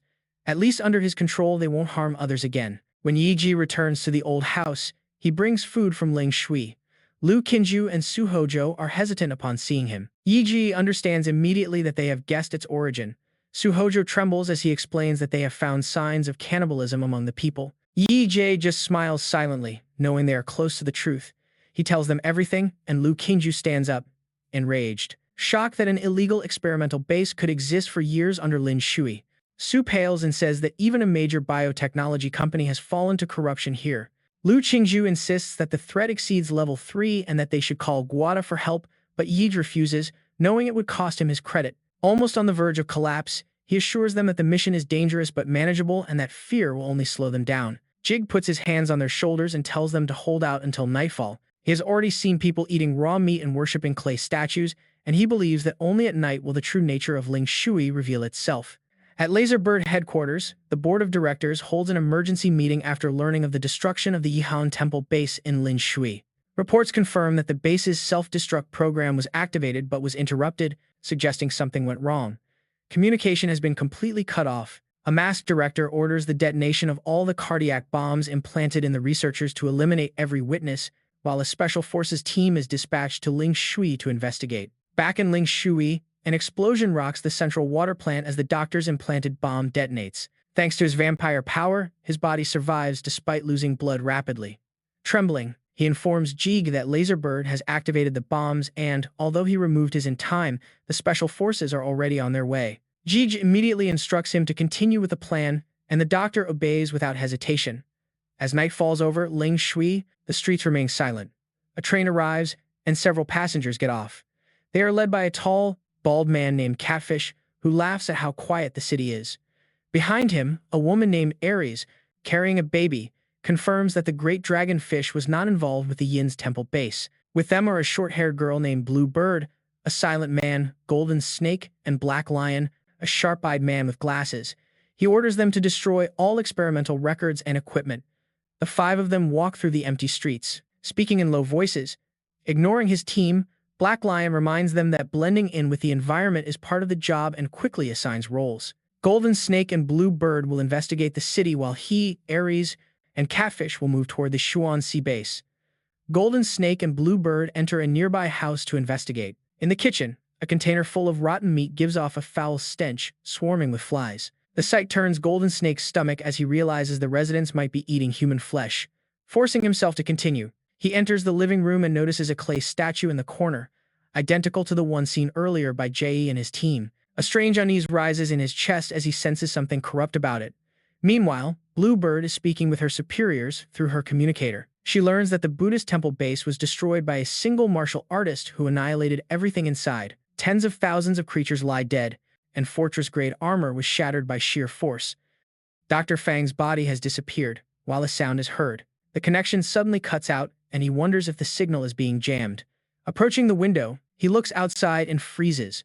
The streets are filled with people walking slowly with their eyes closed, and he realizes that an entire city has fallen into a mass sleepwalking state, and they are now surrounding them. Golden Snake realizes that his position has been exposed and instinctively backs away.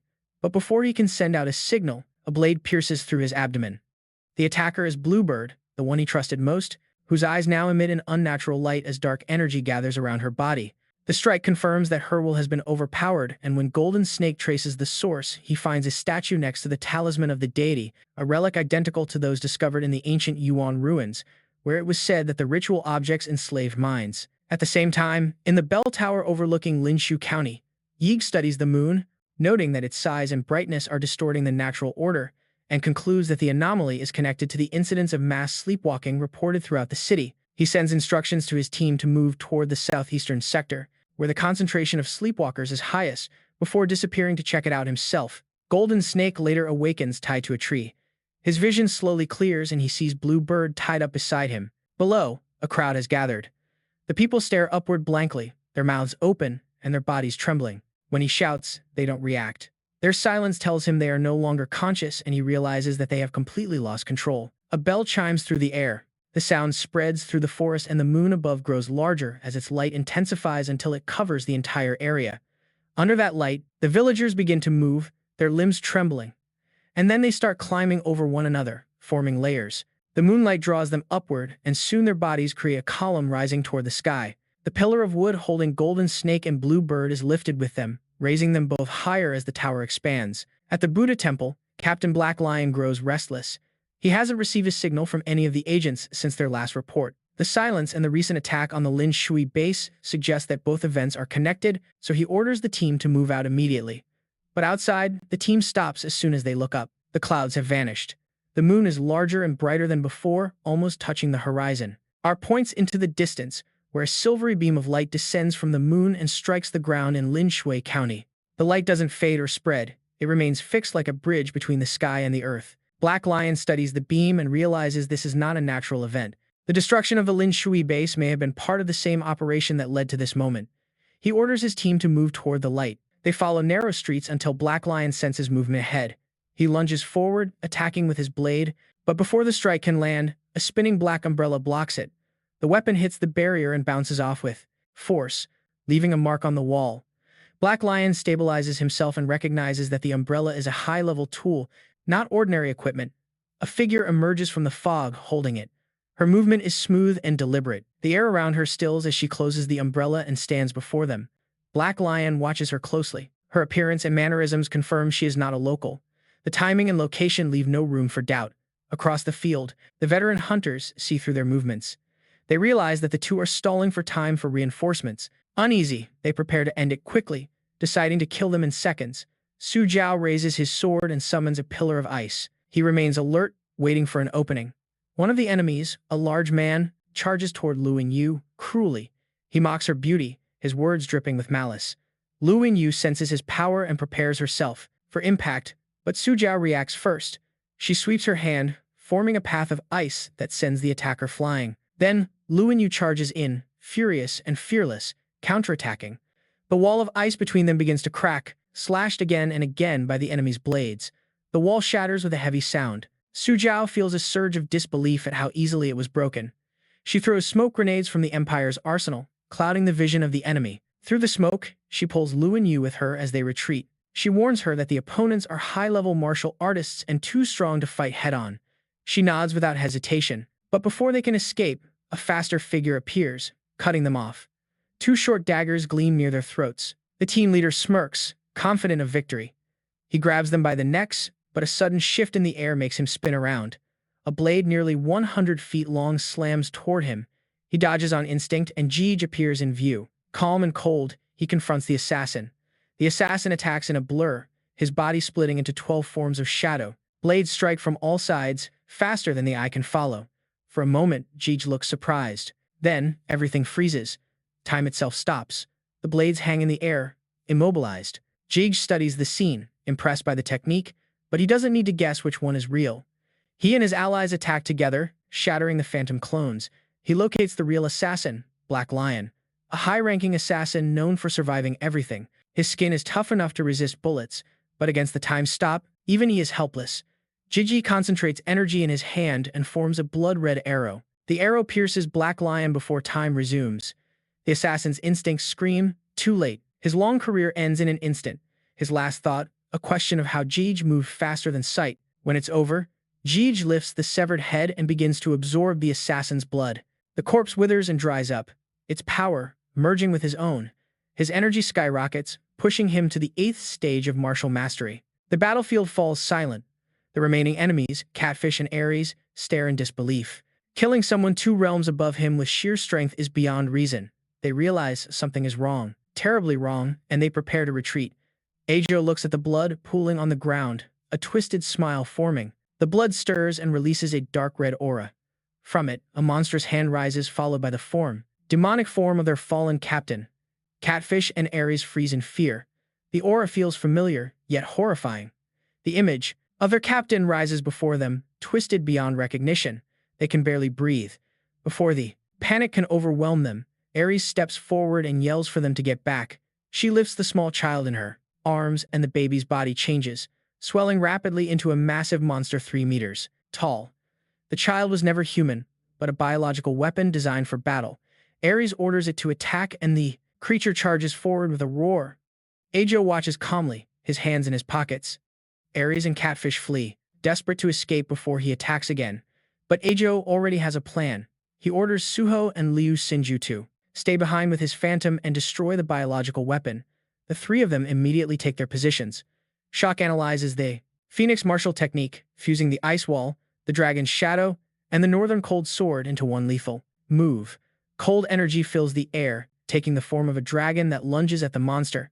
The cold aura forms, a fierce dragon's head that roars as it strikes toward the towering biological weapon. It lets out a monstrous cry and charges, ready to sacrifice itself so its allies can escape. When the searing heat clashes with the freezing cold, the entire alley explodes in mist. Su Jiao grits his teeth and leaps into the air. He brings his sword down with all his might, his blade slashing across the mutant's face. The creature tries to dodge but fails, and a deep gash splits half of its head open.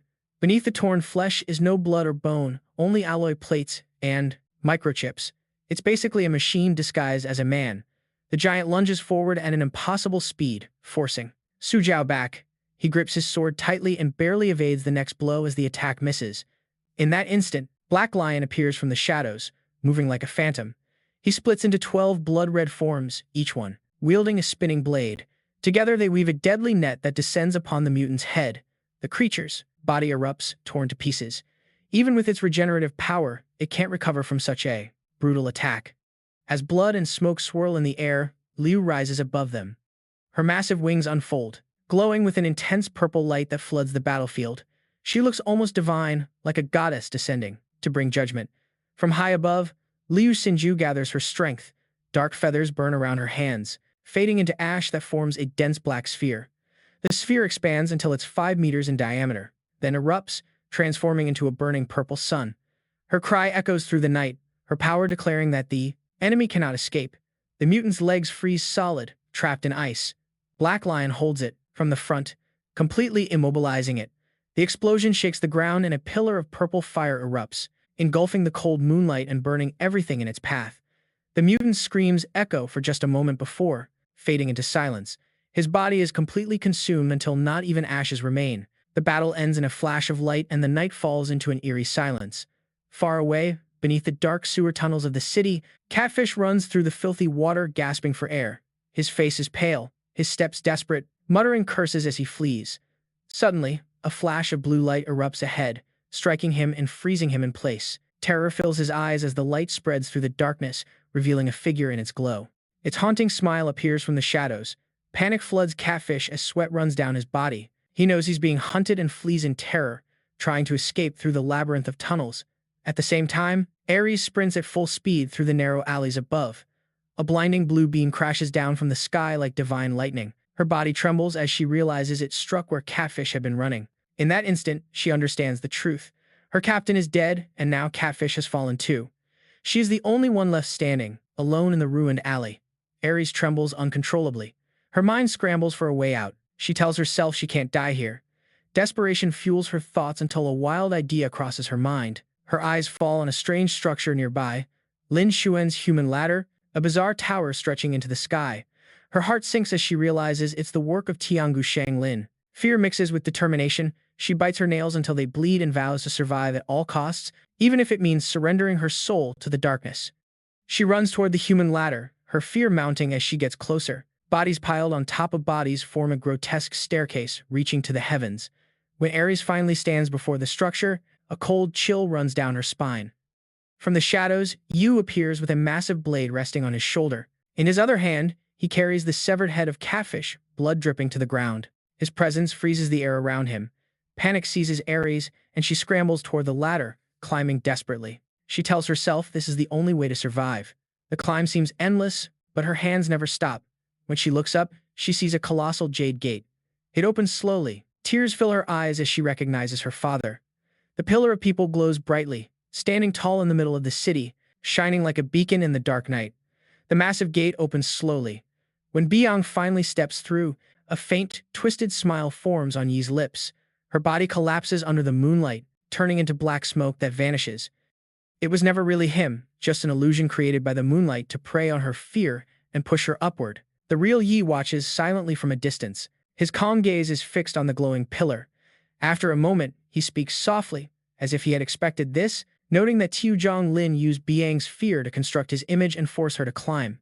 He takes out his phone, his tone firm, as he reports that the Laser Bird assassination squad has lost 2 members and the 3-man team has been neutralized. The remaining ones are barely alive. A dark smile spreads across his face, his eyes glowing blue with satisfaction and anticipation. He predicts that by tomorrow, Tiang Guyang Lin's men will arrive, and with Laser Bird losing its base, another faction will fall. The night fades, the moonlight weakens, and the glowing human ladder disappears. At dawn, the giant moon retreats, and the last ray of light dies out.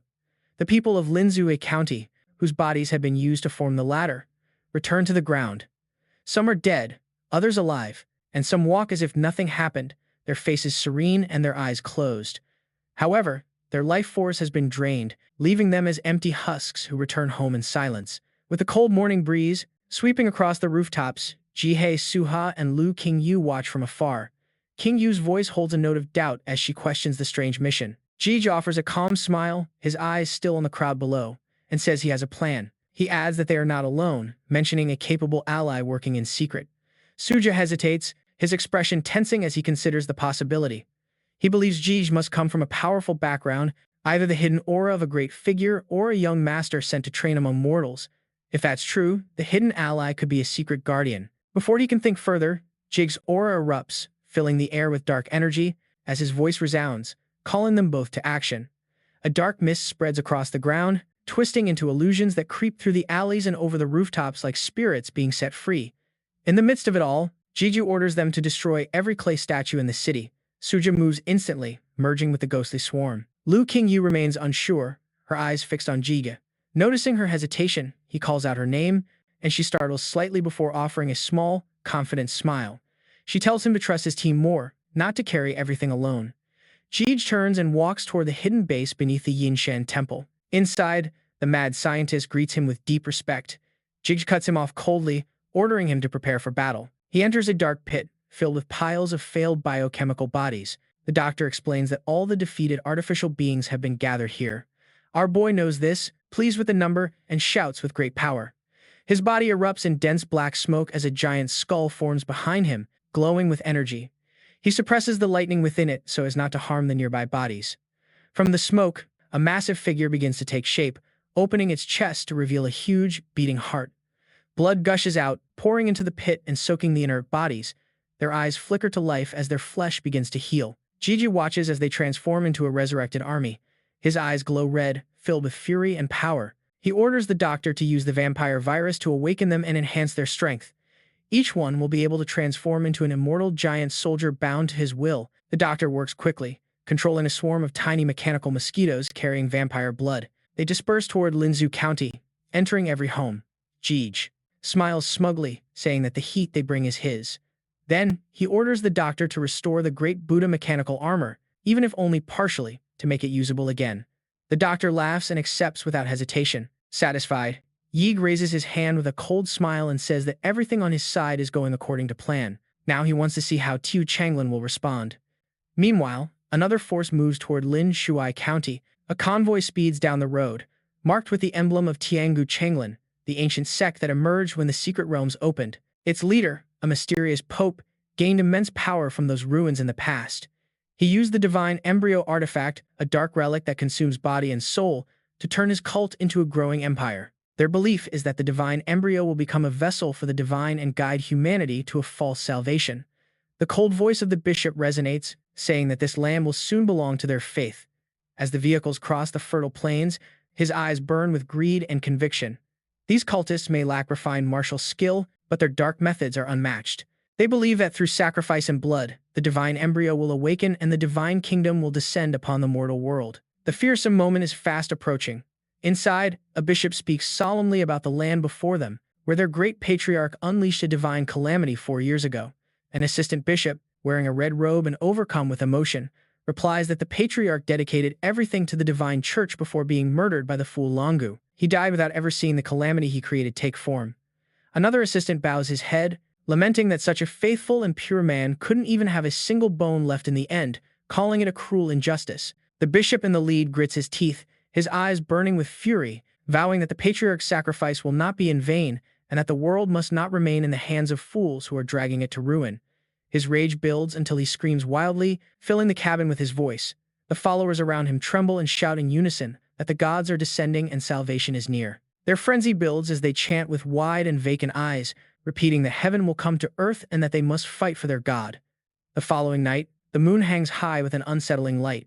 2 dark holes stare down like a demon's eyes. Smoke curls around it and the cracks beneath it form a twisted smile. When the convoy arrives at the edge of the human ladder in Lin Shuai County, the bishop steps out, his excitement overflowing. He speaks to himself about continuing the divine legacy, proudly removing his hood. Grinning widely, he recalls that only 2 divine beings had been successfully born before. Each one caused global chaos with storms, tsunamis, and eruptions that annihilated millions. He recalls the second descent on the Australian continent, where everything vanished into a sea of fog and became known as the Dark Forest Sea, forbidden forevermore. He raises his frail hand and cuts his palm, letting the blood drip onto an enormous demonic stone. The blood reacts violently, and waves of dark energy spread outward, forming a massive circle around him. The bishop murmurs that his cult will now welcoming a third god. His followers begin to chant, and the ground transforms into a fiery ritual field. When the preparation is complete, he ascends the human staircase with his eyes fixed on the bright moon, whispering blood spells as he steps on the motionless bodies below. He finally reaches a massive, closed gate and bows deeply. His blood-covered hand touches a corpse at his feet and strands of red energy crawl across the ground. He smiles and offers his blood to the dark power before him. As the gate opens, a blinding white light bursts forth and a voice from the depths commands him to advance.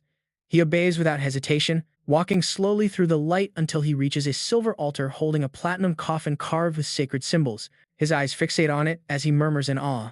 Inside lies the plague god, sealed there years ago after draining the life from the people of Lingsu County. Now, the time for awakening has come. The believers chant faster and louder, as blood drips from their hands filling the air with a heavy scent. The bishop raises his voice and declares that the time to welcome their deity has arrived. The air vibrates as a powerful energy descends. The cult leader himself appears, slowly descending the human steps, carrying the platinum coffin as if it were a sacred burden. The followers scream with devotion as he places the coffin in the center of the ritual circle. Standing tall, he raises his arms to the bright moon and asks for its power to descend upon him. When the clock in Linwei County strikes midnight, the sound of 3 bells echoes throughout the land. The name Yuyan resounds like thunder in the air and the entire county trembles. Souls begin to rise from the bodies of every resident, glowing a pale white as they float upward like a swarm of lights. Their bodies lifelessly collapse, empty of vitality. The souls gather into dense clouds, forming a vast stream that rushes toward the divine light. Then, a deafening roar shakes the sky, filling every mind with pure power. Half of the glowing souls suddenly turn blue as if their purity has been corrupted. They spin and rush directly toward the bishop. Panic crosses his face as he trembles, realizing that the ritual has been corrupted. He mutters that the souls have been defiled by the strange roar and that someone is interfering. Still, the ritual cannot be stopped and the corrupted spirits pour into the platinum coffin like a raging tide. The bishop screams in frustration as the impure energy contaminates the god they have tried to awaken. In that instant, a dark figure appears by his side. It's Jige, standing with a cold, sharp smile. He says he has been waiting for this moment all along. The bishop turns in shock, his mind blank, unable to comprehend what is happening. Jige's eyes flash with lightning as a powerful aura fills the space around him. His weapon roars, glowing red as faint symbols pulse along its edge. A brilliant slash cuts through the air, slicing the bishop's throat in an instant. Jige charges forward, his blade sweeping through the air in 3 swift strikes that mix blood and light. The power of his attack distorts the world itself as if time is splitting apart. Bishop collapses before he can utter his last word. The dark energy around Jige burns with such ferocity that even the shadows recoil. He tilts his head slightly. A faint smile forms as he says with calm finality that what stands before him now is a demon. The pastor gasps. Blood pours from his mouth as his body trembles between life and death. He tries to speak a few last words, but can barely speak.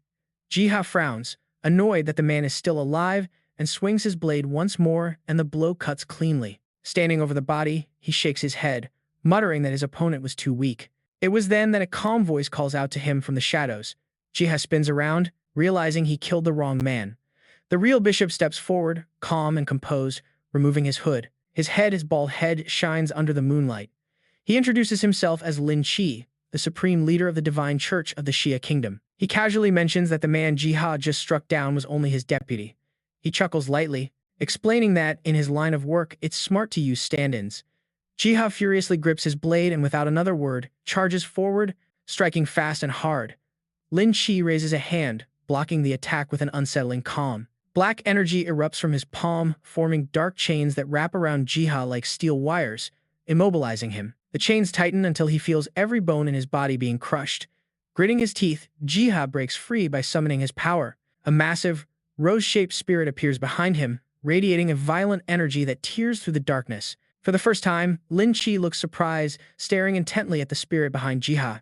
He asks if Jige also practices divine arts, but blue lightning is already crackling from Jige's hands, filling the air with light. He scoffs, saying he just wants to end this fight and leave this cursed place. Thunder explodes around him. His body tenses with raw power as he strikes forward. The lightning transforms into a dragon that smashes directly into Lin Qi. The impact shakes the ground, and Lin Qi is sent flying through rubble and smoke. When the dust settles, Lin Qi is still standing. His body is battered, but a dark energy writhes around him, mending his broken arm. He raises his head, calm and arrogant, declaring himself blessed by the gods. Jige narrows his eyes, muttering that this fight is going to be a pain. Lin Qi begins to chant in a low voice. With each phrase, the cultists around him gather again, surrounding Jige. Their eyes are wild, their expressions blank. Without hesitation, they raise their blades and stab themselves. Blood splatters on the ground. The air grows thick with the smell of iron. Jige watches, calling it a pathetic display. But before he can move, he feels something cold creeping through the air. A sound echoes around him like cracking wood. Then, a bloody hand bursts through the chest of one of the cultists. Skin tears as a twisted creature crawls out, neither human nor demon, something worse. One by one, the dead bodies split open, releasing more of these creatures. Their horns curve like hooks and their teeth glint like blades.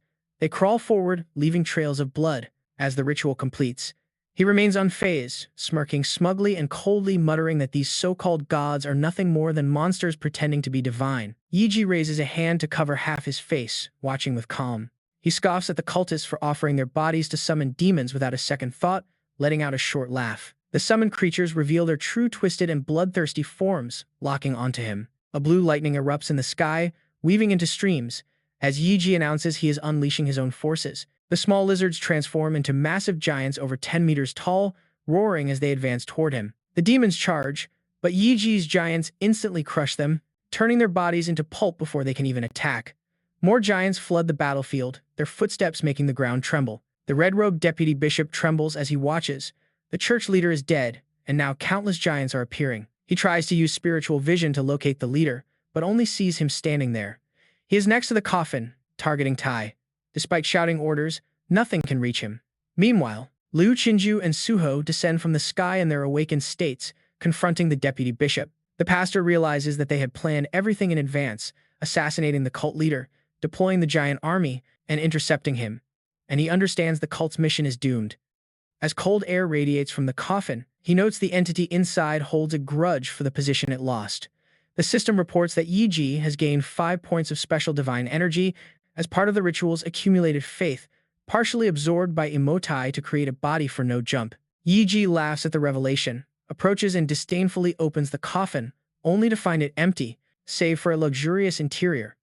Confused and annoyed, he shouts, wondering why the deity is hiding. He summons his great blade, planting it firmly in the ground, and silence falls over the battlefield. The chaos of giants, demons, and fighting fades away, as if the world now revolves only around him. Then, a voice reaches him, and he turns to see a giant moon with a sinister smile and Archbishop Lin Qi approaching, revealing that the moon and the space were an illusion. Yi recognizes him, narrowing his eyes as Lin Qi taunts him, asking if he knows when he fell into the dream. Elsewhere, Liu Qingju and Suho continue to fight the giant demon that the bishop deputy summoned. The deputy bishop, realizing Yi is alone, grows restless, pulling out a jade-green blade and channels a deadly spell intending to crush Yi with a barrage of blood thorns while taking advantage of Liu Qingju and Suho's focus on him. He lunges forward, shouting that the guilty will be punished by the gods. Suho notices the bishop heading for Yi and reacts instantly, channeling all his strength, forming a massive tornado of ice and wind, compressing it into a storm blade capable of crushing mountains. He uses almost all his energy to hold back the giant, urging his comrades to act without hesitation. Liu Qingju spreads his wings, soaring over the ice wall and responding firmly. The demon brandishes its flaming battle axe, shattering Suzhou's ice barrier instantly, shaking the battlefield. Suzhou responds by sending sharp ice spikes that pierce the demon's steel-like skin, tearing it apart. Dark energy swirls around him as he raises a hand announcing he is channeling the power of the ancient Wadu clan. Suzhou's body fills with energy from an ancient clan he once sealed, regenerating his wounds. His dragon horns grow, frost covers his reborn flesh, and his dragon eyes burn. He channels the secret flame blood technique along with his bloodline, risking faster life consumption for maximum power. His hands rise, gathering martial energy into a massive frozen greatsword tens of meters long, which shakes the very space around it. He attacks with all his might, seeking to destroy the demon before him. The creature braces itself, trying to unleash a massive flame, but Suzhou's attack overwhelms it. Ice and fire clash, spreading across the battlefield and shaking the surroundings. Despite the full force of Suzhou's storm blade, the monster absorbs the energy with its own flames. The ice melts and fractures, leaving him exposed and exhausted. Just as he begins to falter, a sharp projectile pierces the demon from behind, inflicting critical damage and finishing it off. Suzhou collapses from exhaustion, barely able to breathe. He looks toward his unexpected ally, Dr. Dan, who fired the projectiles, realizing Hyde's extraordinary potential that he had underestimated. Dr. Dan notices Suho's advancement to the martial disciple level, while Liu Qingju demonstrates equal talent, both carrying the promise of the team chosen by the master. A swarm of drones appears, heading towards Suzhou, while the deputy bishop tries to flee. The bishop notices the young man's strength and disguises his interrogation about their identities. As Suzhou and Liu Qingju advance confidently, Luju spreads his wings, soaring over the battlefield, while Suzhou carries the head of the slain demon, his steps and presence drawing attention. The lunar deity intervenes, dropping 6 massive coffins containing undead martial artists. The coffins hit the ground and open, revealing identical undead figures that exude martial-level energy. Some are familiar faces from the university's second team, now turned into controlled corpses. The vice bishop becomes frantic, realizing the threat they pose to his divine fetus. The undead begin to advance, and Dr. Dan orders his Titan squad to intercept them, buying time for Liu Qingju. The Titans are strong, but fragile compared to the martial-level zombies that tear them apart effortlessly. Liu Qingju seizes the moment to fly toward YG. She pushes against the wind, suffering injuries but refusing to fall, driven solely by the need to reach him. The vice bishop enters a panic, redirecting his forces to stop her, but she breaks through, evading attacks and finally reaching YG. Exhausted, she collapses into his arms, finding refuge. Her body trembles with fatigue, but her spirit stabilizes as she leans on him. A moment of calm amidst the chaos of the battlefield. After destroying the thorns, covered in blood, Lu Yingyu tightly hugs Yige, enduring the pain from her wounded arm. She burns a small amount of her energy internally to counteract the poisonous blood and keeps moving forward. From above, she sees the giant mutants created by Yi Ji, now in pools of blood, trampled and annihilated. Among them, 6 bodies stir, their eyes open with predatory intent, sending a chilling aura toward her.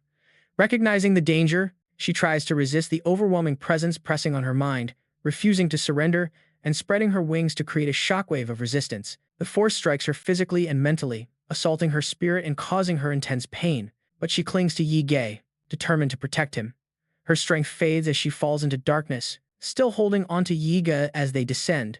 Below, 6 monstrous figures wait with twisted, elongated necks and heads with spikes to impale them. Just before impact, Yiji awakens, freezing time and stopping the spikes. Quinzura regains consciousness, leaning on Yiji's shoulder.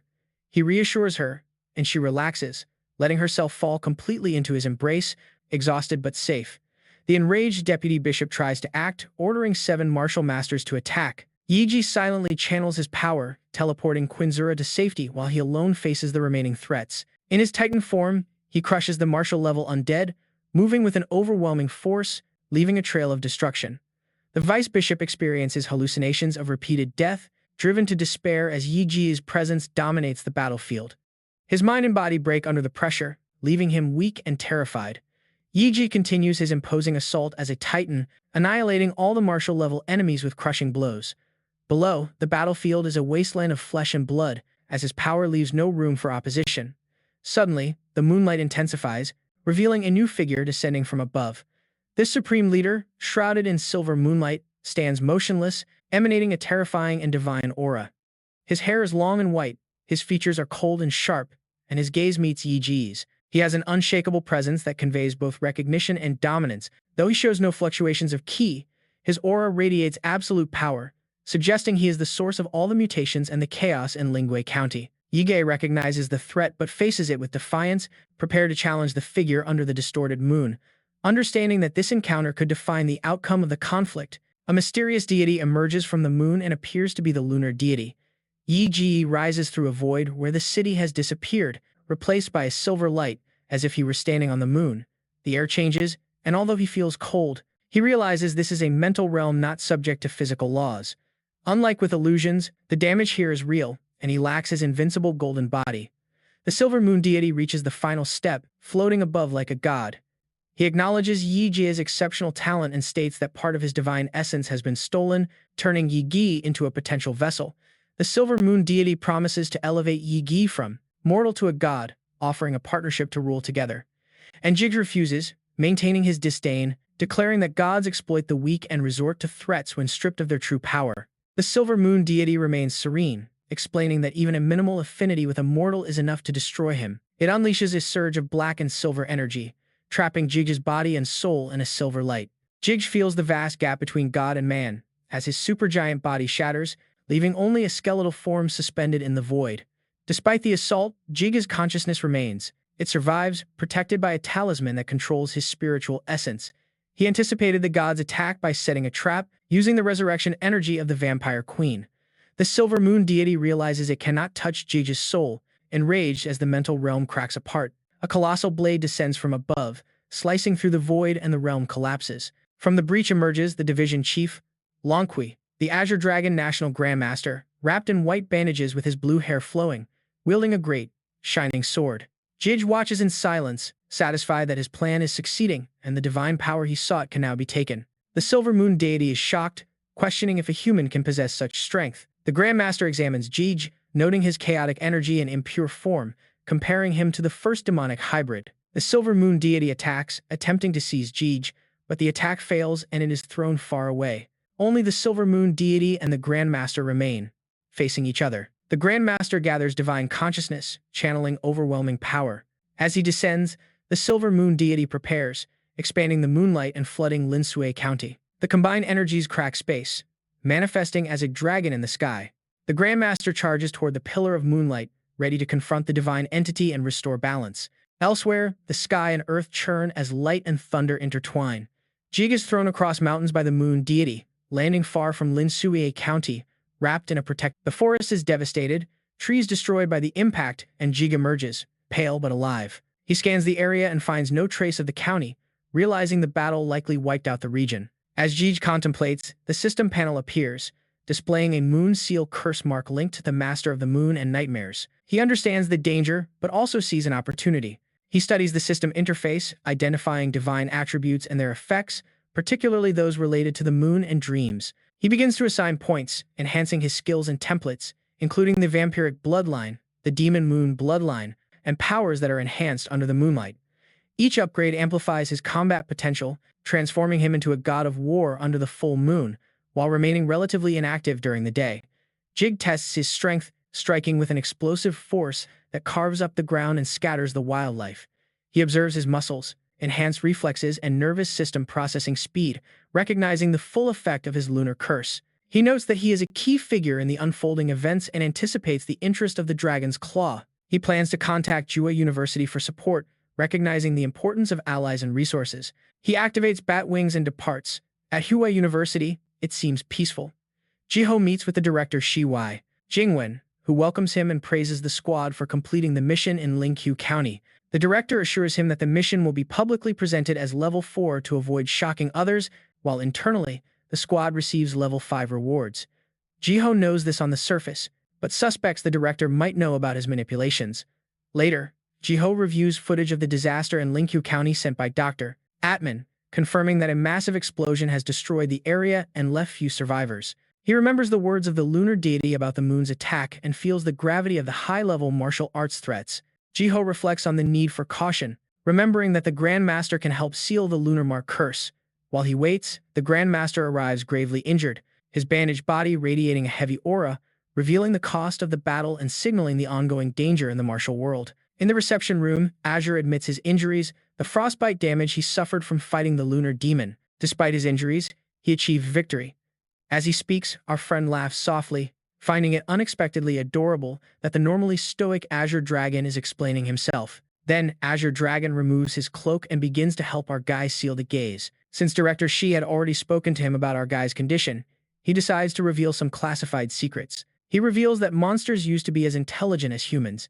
He casually mentions that he was the only survivor of a Class A ruin excavation, but he didn't escape unscathed. He was cursed. The curse mutated his body and slowly eroded his sanity, turning him into a beast. With no one who could help, he chose to enter a Class S realm, planning to die alone. What he didn't see coming was a massive sea storm that forcibly took him to an uncharted island where no human had ever been before. He stops his amazing story, as the rest is too dangerous to reveal. As he removes his bandages, strange scars and glowing runes cover his body. He admits that an unknown entity on that island stopped his bestialization. When our protagonist sees the runes, a hellish vision grips him, his body trembling and blood dripping from his eyes. But Azure Dragon finds it strange, because even a martial artist would suffer extreme brain damage with just a glimpse of his runes. However, our protagonist only bled a little. He hopes that EA can change the situation, as the director has never been wrong in his judgments. He then imprints 2 runes on his mind so he can sleep well. The system shows that one can encounter the Master of the Moon and nightmares under the moonlight or in dreams. After finishing print, Yiji thanks him and confirms if his teacher is Gonka. He makes it clear that he has no problem with her. He mentioned her only because she was once destined to become a legendary martial artist before her brain injury cut that path short. Then, Azure wonders if they could train, and our friend isn't one to hold back. He accepts, but under the moonlight. Next, the opponents stand in an arena. Azure Dragon urges him to attack first, saying he will only defend himself using one hand, using only his physical power. His challenge is to move him at least half a step. If he succeeds, he'll win 1 free request for his help. The second prize is a direct assignment to the 1st Department of the Long Kui Division. The fight begins, and our boy unleashes his glowing aura. Azure Dragon is a bit surprised to see that, because it's somewhat similar to the Moon Demon. He hesitates, but at that moment our boy lands his first blow. Azure Dragon shudders as he feels a dense killing intent. Gonka watches from somewhere, unable to figure out how our boy could develop such a murderous intent in just 3 days away. In a hotel elsewhere, Sword Manor is with a girl who wonders what distracted him from her in bed. He admits that he felt a heavy killing aura. He's sure the university campus also felt its surge, though he dismissed it as mere showing off. The attack annihilates the entire area around Azure Dragon, but what our boy notices is that Azure's punch is actually simplified compared to his 3 swords. Yigi realizes that Azure deliberately avoided exploiting his weak points. Instead, the dragon chose to face him head-on, power against power, as if openly challenging him. The thought makes Yi's heart race. It feels raw, almost confrontational. While he's lost in thought, Azure Dragon prepares to throw another punch, a military fist. The impact is swift and brutal, sending our boy flying through the air. Azure realizes he's done for. if he lets Yigi die and rushes to catch him before he hits the ground. When he catches our boy, he wakes up grinning that he won, since Azure moved more than one step. He tricked him, and Azure can't help but admire his sharp thinking ability, so he asks what he wants, to which he decides to keep the promise pending. Then, Azure admires his killing intent, but urges him to train his body more to better utilize it. Nervously, our boy admits that he hasn't yet used the Demon Emperor template. Azure sticks to his guns. Our hero needs a physically strong master to serve as his guide. Yigi agrees to look for a master, but Azure secretly wants to take on that role himself. He's torn between asking to make Yigi his disciple or waiting for our hero to come to him. Then he hands him a badge containing a high-level body cultivation technique. It's considered a martial art at the level of a national treasure from a Western country. He gives it to him so that Yigi can master it soon, staying determined in his practice and studies. Azure Dragon knows this technique is difficult to cultivate, and the reason is that this martial spirit space from the West doesn't recognize Easterners. That's why he has to wait until he reaches the grand realm of master and will obtain the martial spirit space by force and get the inheritance. Since the technique is difficult, Jiha will come to him on his own, and that's how he'll be able to make him his disciple. Later, in Jiha's dorm room, our boy showers while thinking that he has barely spent any time in his room. While looking at martial arts techniques, someone knocks on his door. When he opens the door, he finds Yang Se standing outside. Jiha lets him in, hoping he's not there to recruit him into his club again. Suddenly, Yang Se falls to his knees, begging the protagonist to become the president of the Dragon's Blood Club. Jiha wonders, since when did this guy become such a loser? But he can't get the thought out of his head. How did he know that Jiha had returned to the dorm? Yang Se admits that some guy saw him return and that enrages our friend, dragging Yang Se off to practice. A while later, he is seen with a swollen face. The hero asks what's been going on with the club, and the guy admits that the club is failing and that unless they make an exceptional contribution, the university will cut their funding. The Dragon's Blood Club started out quite well, getting sponsorships, which attracted many students to join. The beginning was virtuous until it was suppressed by the student union, made up of local people from Jua City. It all happened because of Shang's leadership. Investors pulled out, the commercial value decreased, and the company's welfare channels were closed. Seeing the club fail, members began to leave, which made it difficult to recruit new ones. Now the Dragon's Blood Club is in crisis. Jiha realizes that the club lost Shang and everything started to fall apart after that. To suppress Shang Chang, instead of relying on the seniors, they need someone from their own grade, and the only person who meets all the requirements is Jiha. Our boy accepts, although he knows that Yang Se's real intention is for him to protect the Dragon's Blood Club's assets, so he urges Yang Se to get straight to the point. Yang Se explains the Daxia Recovery Plan, a national operation that seeks to gather martial artists from all over the country to reclaim the 12 cities and surrounding regions completely overrun by monsters.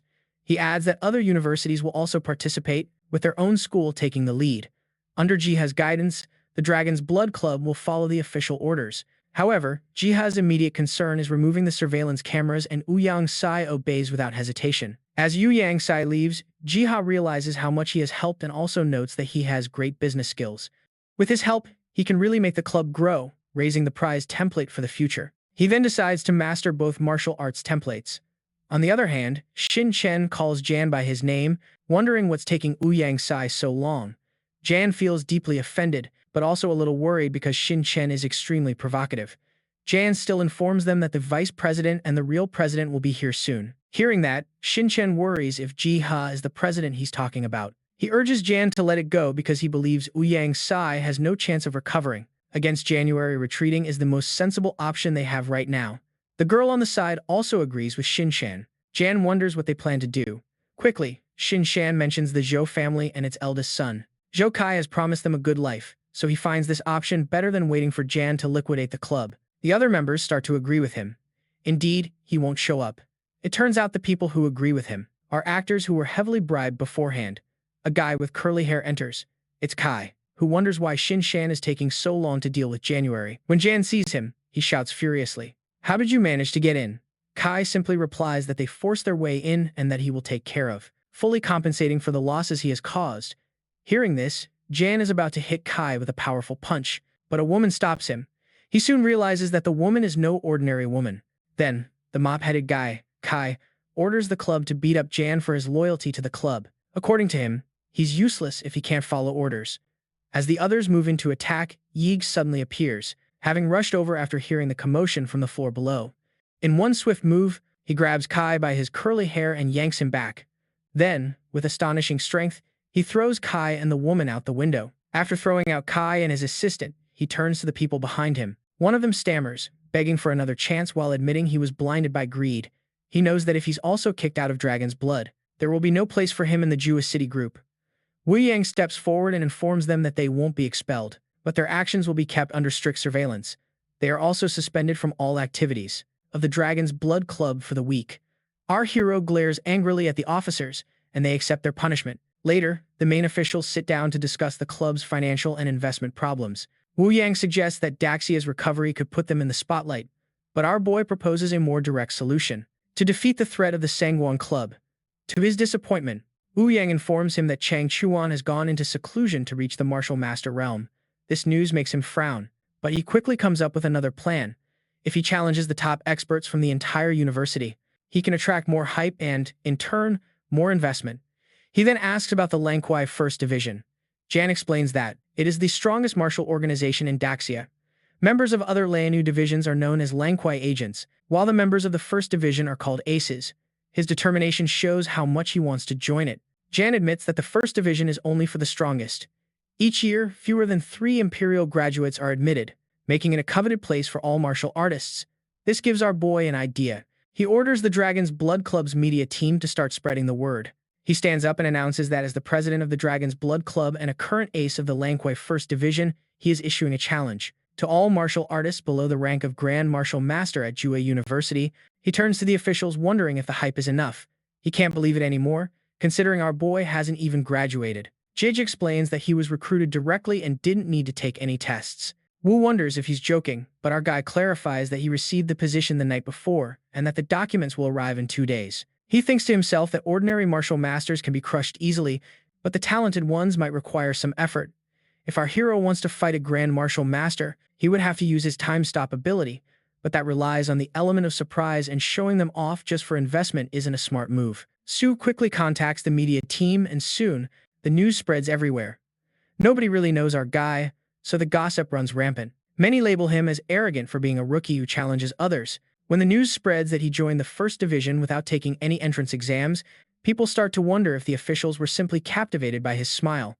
After all, 99% of applicants fail. Most of the students are convinced he used shady methods to become an ace. Meanwhile, the media campaign goes wild, dividing people into factions. Some believe he's just a show-off, while others think he actually has the talent to be appointed directly without a test. His live stream attracts massive attention, skyrocketing the club's popularity and the flow of investments. From a hospital room, the beaten-up K watches the news, thinking this challenge is a death trap. Still, he's excited. There's a chance his rival will be killed. Finally, the day of the challenge arrives. Our hero makes a grand entrance from a helicopter, leaving the crowd mesmerized.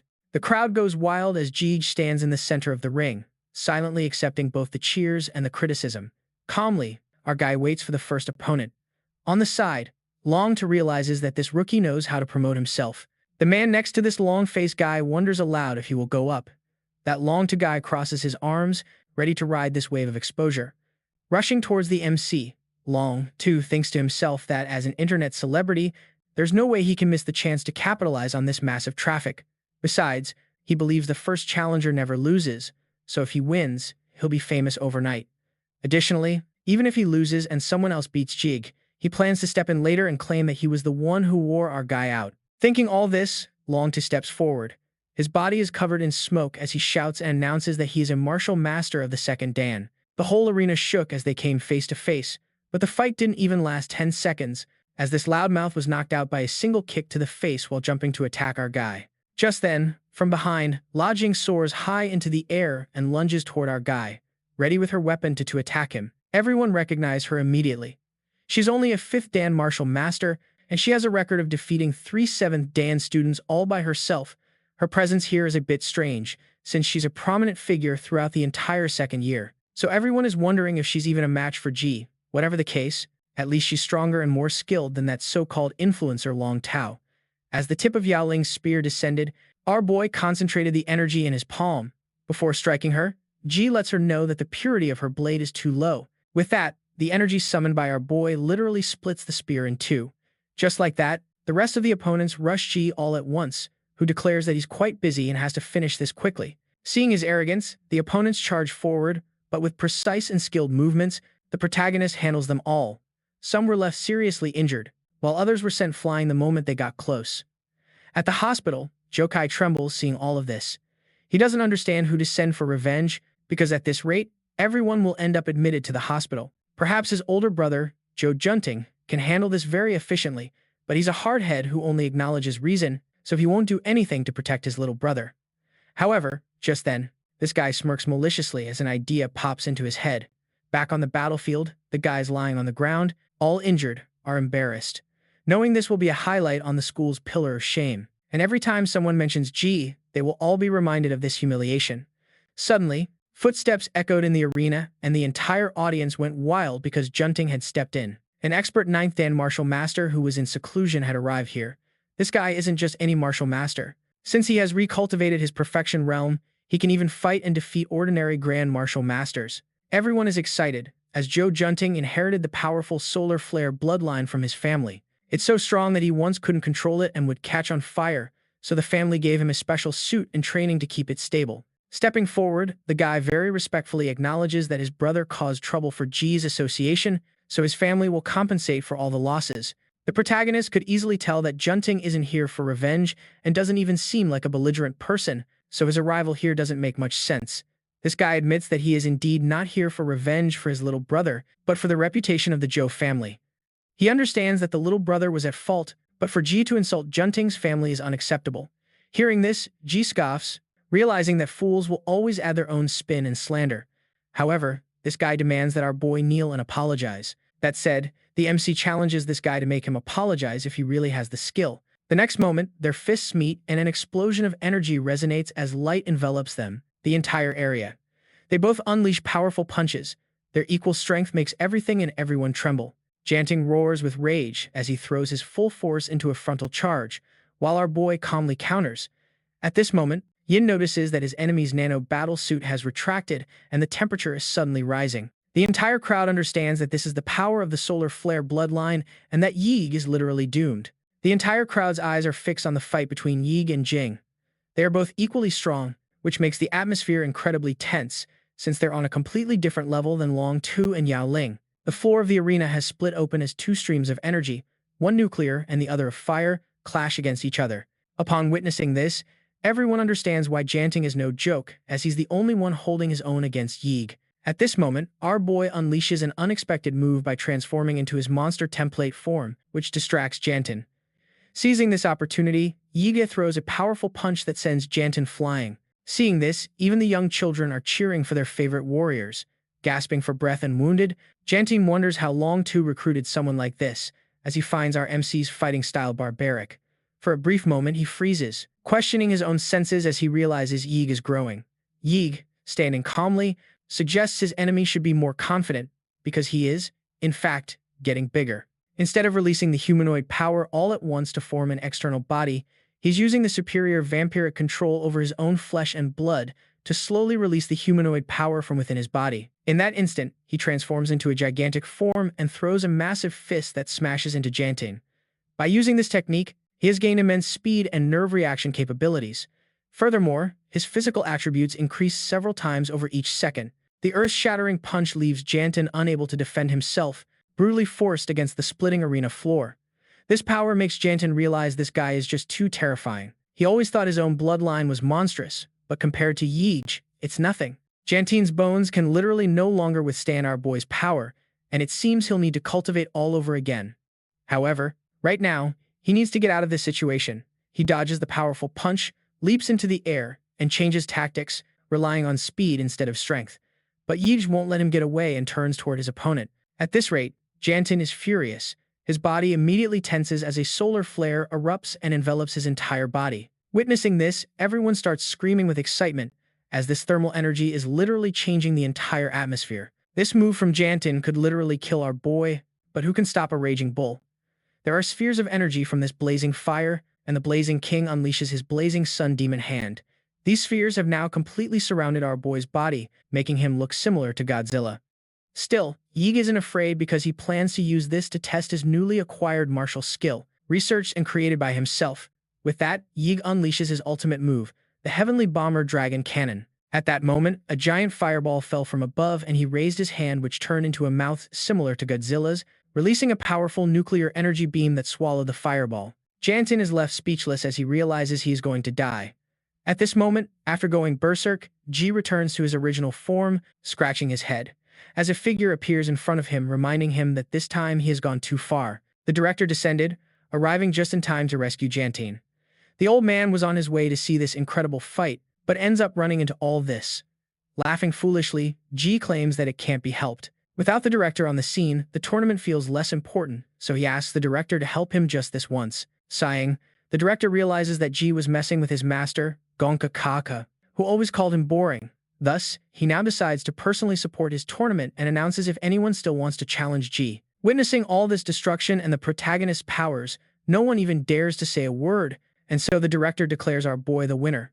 Yig stands proudly as the announcement echoes through the arena, declaring Yig the winner who has single-handedly challenged all the martial masters of the school, an event that will make his name legendary forever at Imperial University.